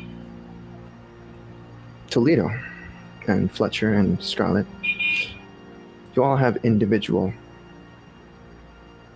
agendas. During the week, all of you have been talked to by several individuals, and tonight you guys have a few things to do. Throughout the week, you got a message from Portia, Toledo, not through text message, but a summoning. Tonight she wants you to meet her at the Succubus Club. Who am I to turn down a summoning from Portia? Fletcher? Well, you know who you're going to meet up tonight. I know what I gotta do. Scarlett, interestingly enough, Damien wanted to see you.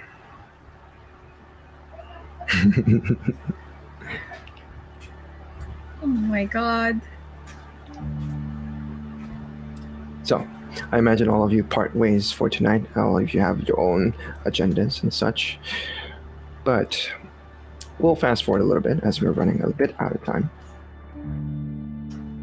As we get to Toledo, Portia patiently waits on the second floor. It is a Friday evening. And though there might be a lot of kind downstairs, the second floor is usually for kindred, but there's not a lot of kindred here. It's just her and Annabelle upstairs and a few Toreador here and there, seemingly all dressed up as per usual. But she waits for you just sitting off to the side by the bar. She wears the same leather jacket that she usually wears with nothing underneath and tight, like, black jeans. and she smiles at you the moment you enter the fray. I've been waiting for you. Well, good things come to those who wait. What can I do for you, Portia? She plays with her long, beautiful dark hair. Off to the side, you see her features once again in this. Just every time you'll see her, it's almost as if she has the perfect lighting, the perfect makeup, the perfect attitude, the perfect. There's just something about her presence that makes you just want to be with her forever. You know what tonight is, right? I do. It's Enlighten our me. third date, silly. Oh. What does that mean?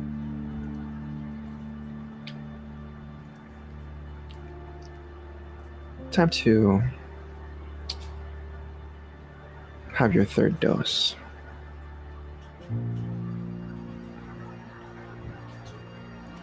And she winks at you in this moment as she takes you by the hand and she starts walking downstairs to the basement. She takes you through the corridors and whatnot, but this is the first time she's actually going to take you to her bedroom. As the door swings open, the corridor is dark, and her room has the entrance to her room, like the sides of it, has some dim neon lights of pink hues and whatnot. But eventually, she does this motion as she says, "Don't tell Annabelle I brought you here." And she opens her door. Inside, you can see that she's a very exotic, sort of beautiful, extravagantly decorated bedroom. There's a lot of Grecian, kind of sculptures here and there. There's portraits of the Grecian Bay, but all in all, it's just amazing to be here. Makes you feel like you are in the coast of Greece itself. And there's just a scent of lavender in the air, and everything is just so sweet and fragrant. But as she pulls you in closer, she caresses your cheeks as she says, "You've had a long week, haven't you?" Yeah, you could say that. There's a lot of worry in your eyes, Toledo. I'm sorry, Portia. I didn't mean to worry you. Ain't nothing I can't handle, trust me.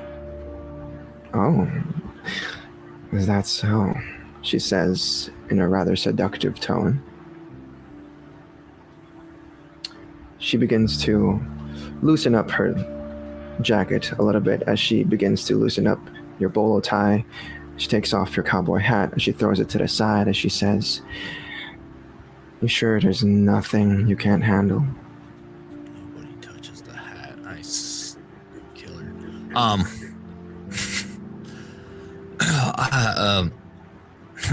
Gosh, Miss Portia. I don't mean to presume anything, but is this happening? Well, what do you want to happen? I can make About you. your wildest dreams come true. I mean, I guess that could be a start if that's what you want. Oh, there's a lot of things I want. And that includes you, Toledo.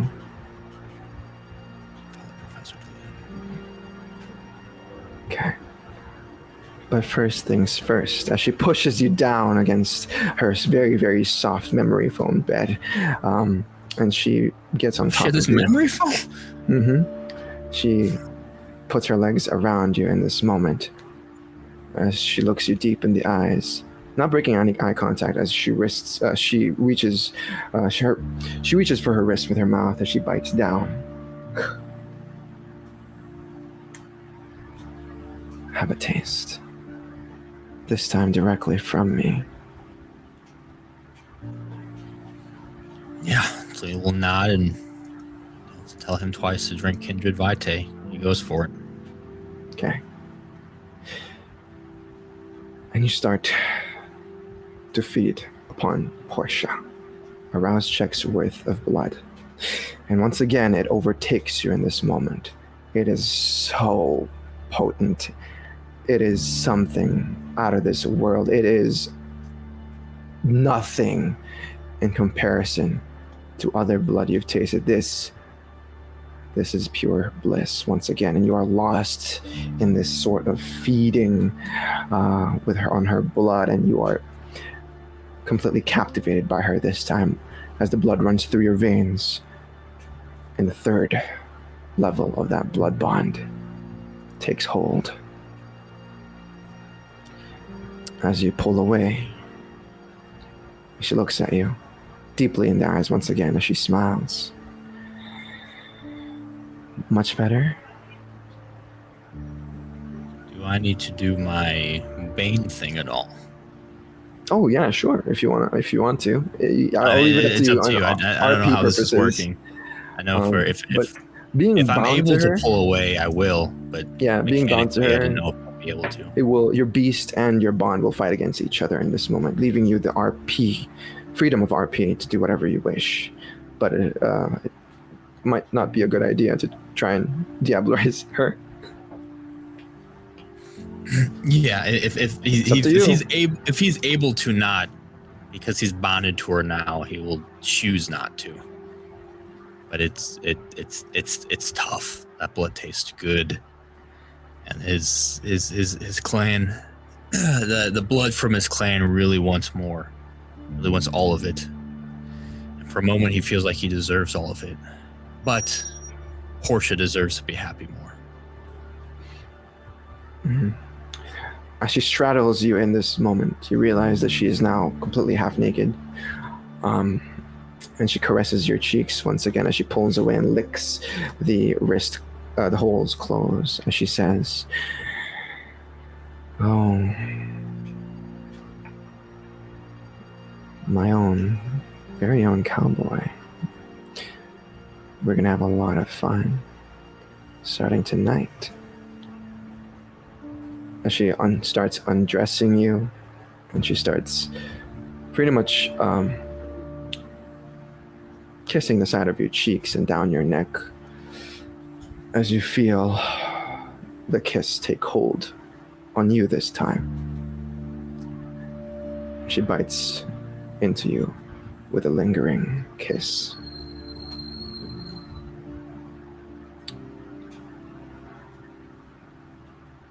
Yep, that's exactly what's happening right now, as you are now completely addicted to her in this moment, or starting to feel addicted to her. In any case, the whole experience is amazing, to say the least. It is the best, perhaps the best night of your life, and you know that there's more to come from Portia. But she pulls away, and you do other things. She does say, "I need you to escort me tonight. I have a meeting to attend." Of course, Miss Portia, whatever you need. Okay. And she takes the lead as she kind of, moves forward, expecting you to follow her. And the scene ends there as we bounce the camera over to Scarlett. Damien arrives at the coterie haven with a swift knock. This is early in the night, by the way. It's open. He opens the door as he says. He has this kind of stressed look before seeing you, but his forehead kind of releases that tension as he sees you eye to eye. I imagine you're dressed up for this date, and he too is sort of dressed up as he wears his black blazer and his baby chorus shirt underneath. Scarlett, I finally had some free time. No, you've got work. It's fine. No, I'm saying have some free time finally. Oh, yeah. I wanted to see you.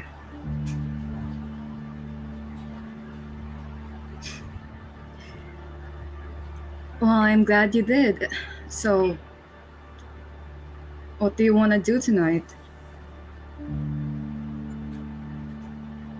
Just spend time with you, really. Get to know you a little bit more.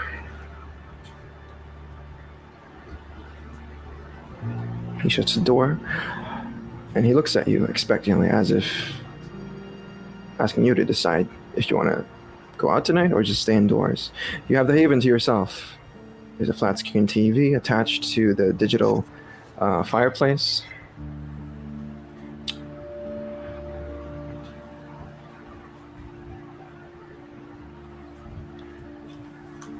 We can't really Netflix and chill. that's I'm sorry about that. But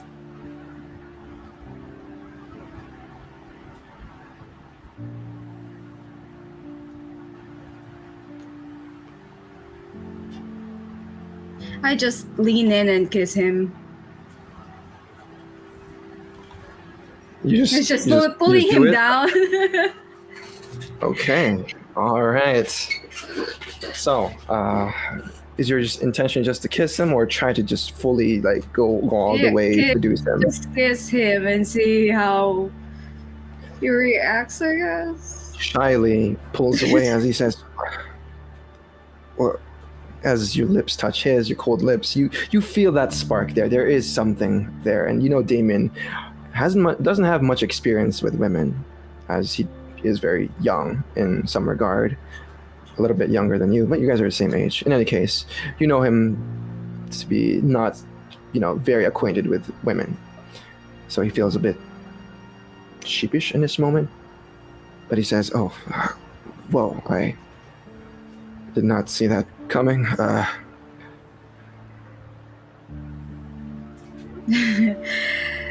Yeah, let's take it slow. You're cute.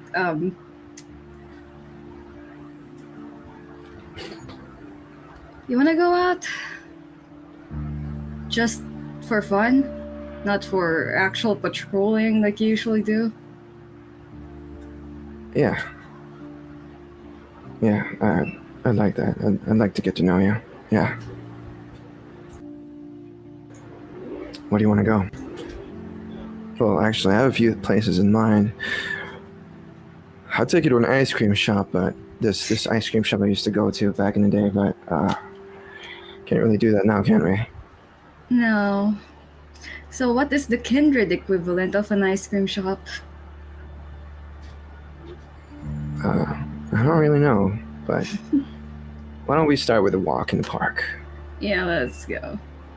The moon's out and it's nice out, so come on, he says as he actually takes your hand and intertwines his fingers with yours in this moment as you walk out of the haven.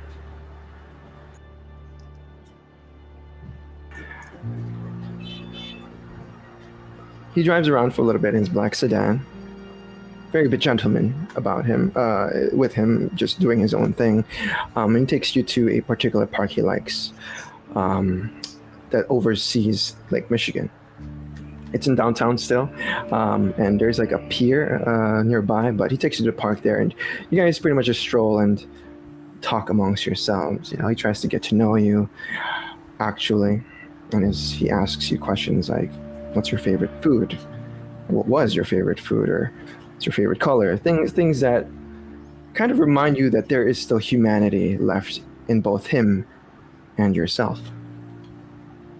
As the moon's light cascades upon and reflects upon the the waters of Lake Michigan, you have a moment with Damien as he kind of leans over the railing, kind of tense shoulders, but he looks at you with a genuine smile.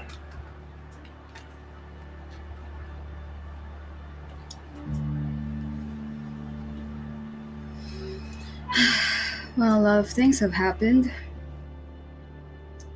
And I'm not sure how you feel about it, but I would like to stop lying to people I actually care about.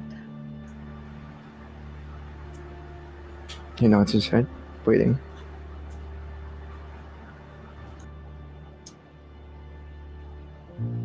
So, well, it's kind of annoying, really. Let me reintroduce myself first. First of all, my name is Scarlett Mikolov, and you already know that from that night that I am Lasombra.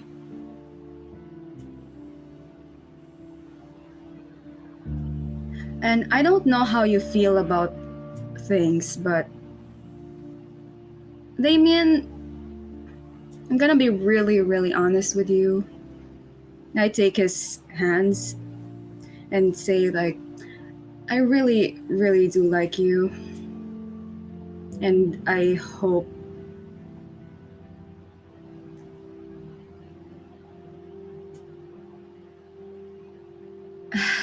my clan doesn't get in the way of that.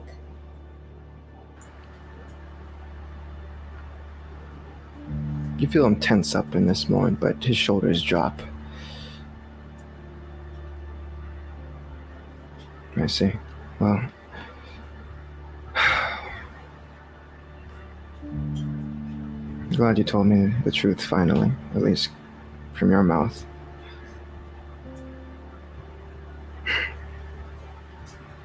I'm so sorry for lying.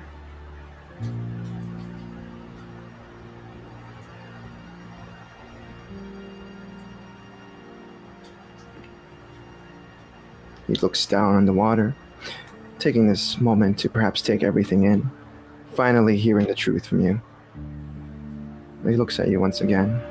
This time he takes his right hand, as he brushes his hair to the side, your hair to the side, tucking it underneath your ear. And he reaches over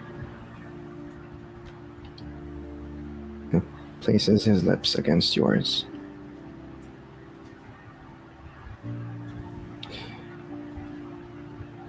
As he pulls away, we cut the scene there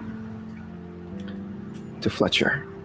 We're bouncing the camera over to Fletcher as he finds himself at the Trinity Chapel.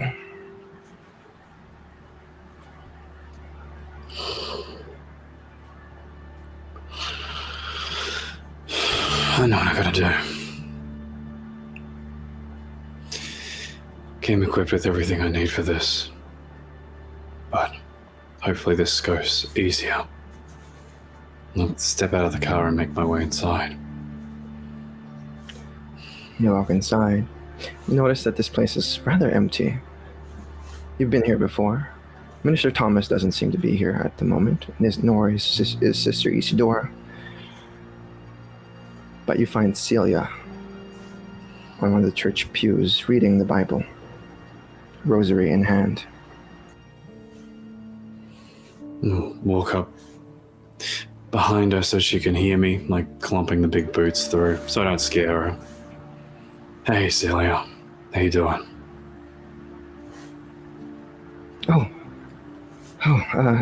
Mr. Wright, I'm just reading, just going through some stuff.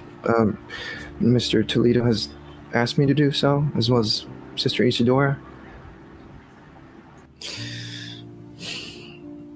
You want to go for a drive? It's a nice night. I think I'd like to stay in tonight. I don't feel right about tonight. I don't feel like I should go out, with the prince asking everyone to stay indoors and stuff.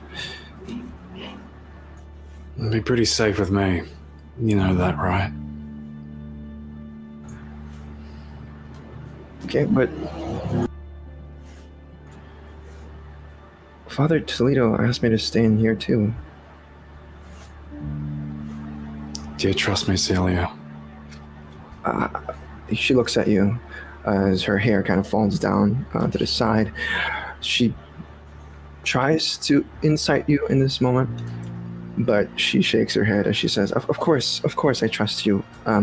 You've helped Scarlett a lot, and I think you're a very good role model for Frankie and Brian.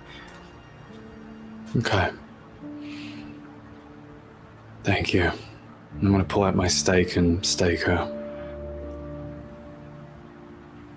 As her eyes widen in this moment, you see the shadows ripple around her, but it is much too late for her to act, as she is staked through the heart and falls down the pew in torpor. I'll just pick her up and cradle her, take her back to the car. You drive to the location. Take her where I need to.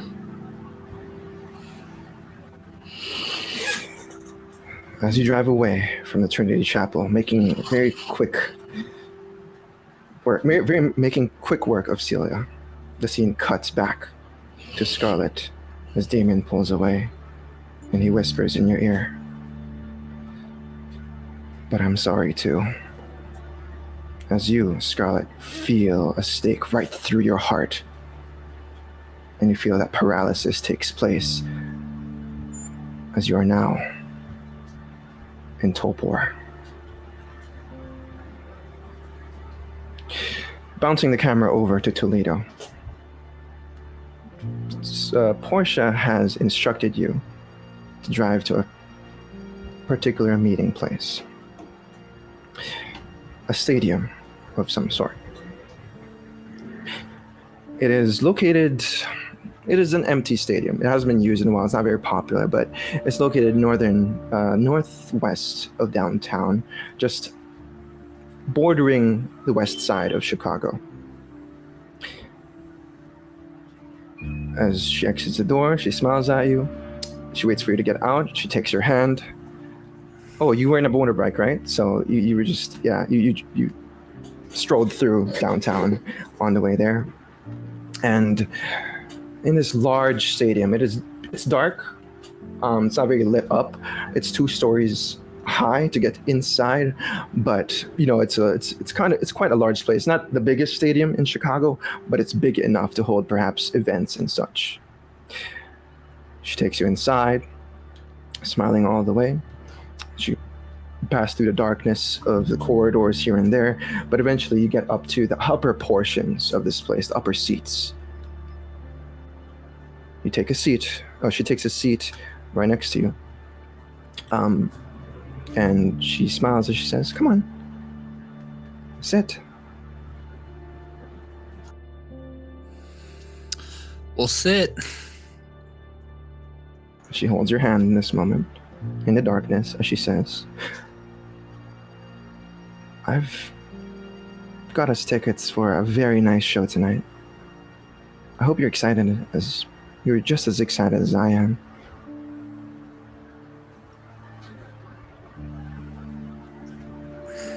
This is unexpected. I feel like I should be treating you. Thank you, Portia. Awfully kind of you. What may I ask is this show? Pleasure. Well, it's going to be a very exciting show. Might be gripping onto your seats at certain points, but I'm sure you'll love it. Well, you have me on the edge of my seat. She nods her head as she firmly holds onto your hand excitedly. As the lights begin to light up just a little bit, still dim in the area, but you can see off to the sides, off the corners of this small arena-like stadium, you can see a few people scattered across the seats around what seems to be this the size of a basketball or volleyball court in the center, and you're all looking down upon it. You see familiar faces here. You see Aisha off to the side. You see Frankie off to the side as well. You see other kindred here. Miss Stewart is here. The Primogen are all scattered across with their respective clans. And as you take a look around, you would notice that Scarlett and Fletcher are not here. But you do see silhouettes in the center of the place. Fletcher, as you make your way inside the stadium, Celia on your shoulder, there is a seat prepared off to the left side of the arena. Damon, who is now in the center, nods at your head.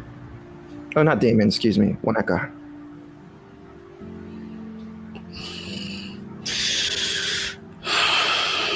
I'll take her in. Do I need to pass her over? No, since you are now kind of a hound, you may do the same task as they can. So you are expected to place Celia on that chair. All right. I'll put Toledo her is down. immediately going to stand. Cup her head. Put her down very gently. Carefully. Okay, What the fuck is this? sit down. It's a show. Sit down, Toledo.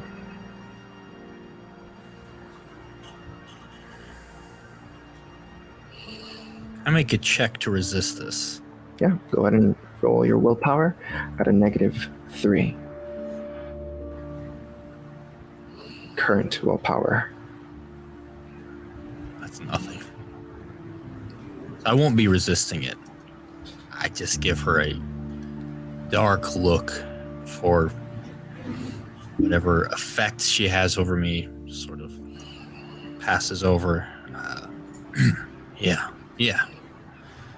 Just sort of sit, still having a troubled look, but now not towards Portia, but more towards these Center. wolves.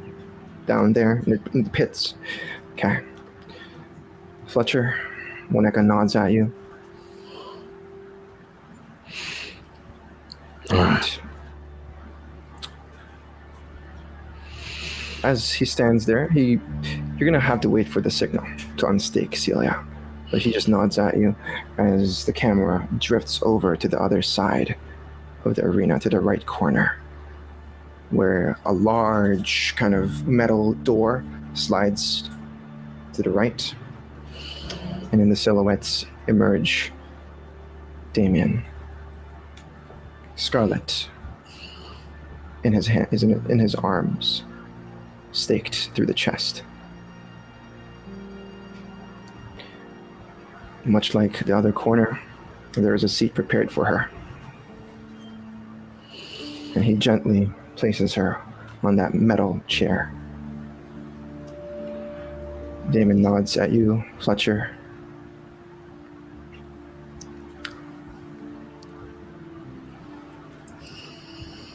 And as the moments pass by, a spotlight turns on off to the center of this place, arena.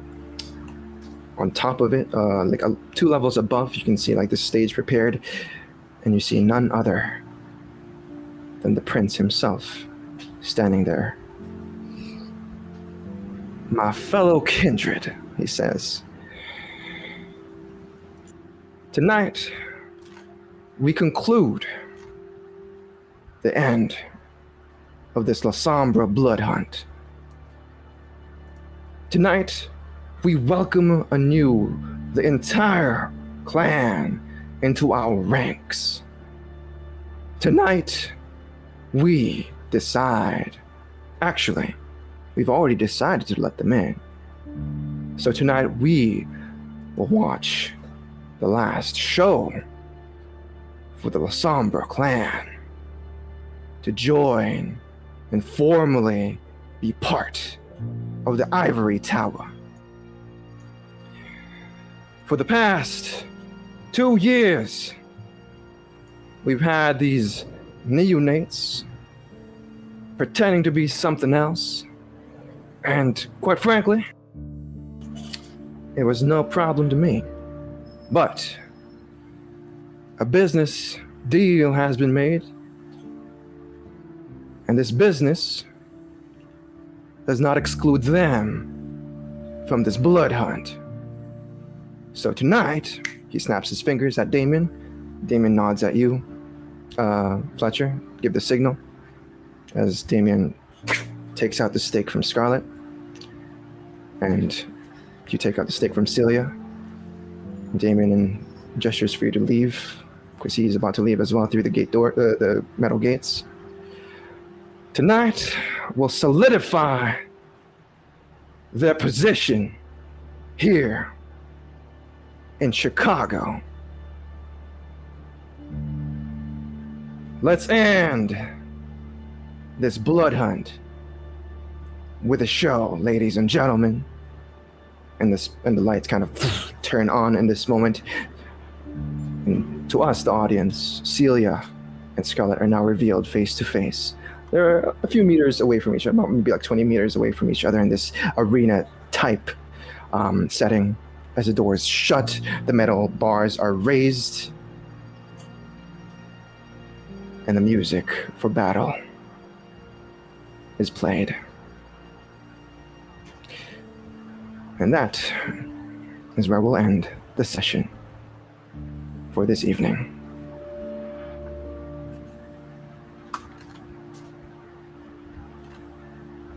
Okay. Whew. Lou, you want to try that again?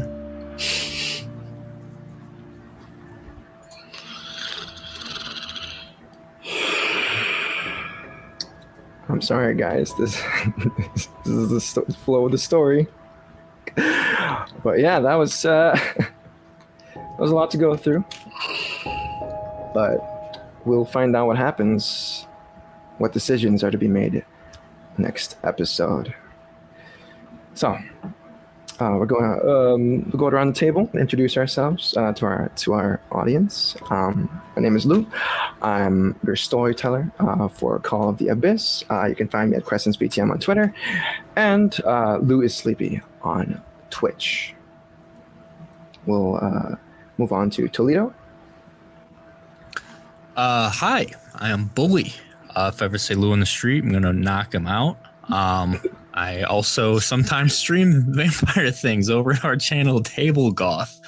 Check us out on YouTube, or Thursdays we run Cults of the Blood Gods and Onyx Path Publishing's Twitch. Hey, I'm Ethan. I play Fletcher the Gangrel. You can also check me out on Twitter and Twitch at Ethan and Dragons. We're also running our own Chicago by Night game on Thursday, 6:30 AEST. See our thrilling conclusion to Welcome to Willerton tomorrow night. And I am Rena, playing as Scarlett Leon. And if Bully watches Louis, I'm just gonna watch, goddamn. Are you happy you made my chat cry, Louis? Huh? You made them cry. Alright, but yeah, catch me again. I think I'm gonna take this week off from variety streaming because I need to just relax. It's been a stressful week. And catch me on Gehenna Gaming for Monster Hearts. We're at episode 5 every Monday, 7:30 EST. My mixed messages is just sending everyone into their darkest self. It's amazing. So yeah. I hope you guys enjoyed our misery. And yeah. Thank you again for joining us, and this has been Call of the Abyss. Bye.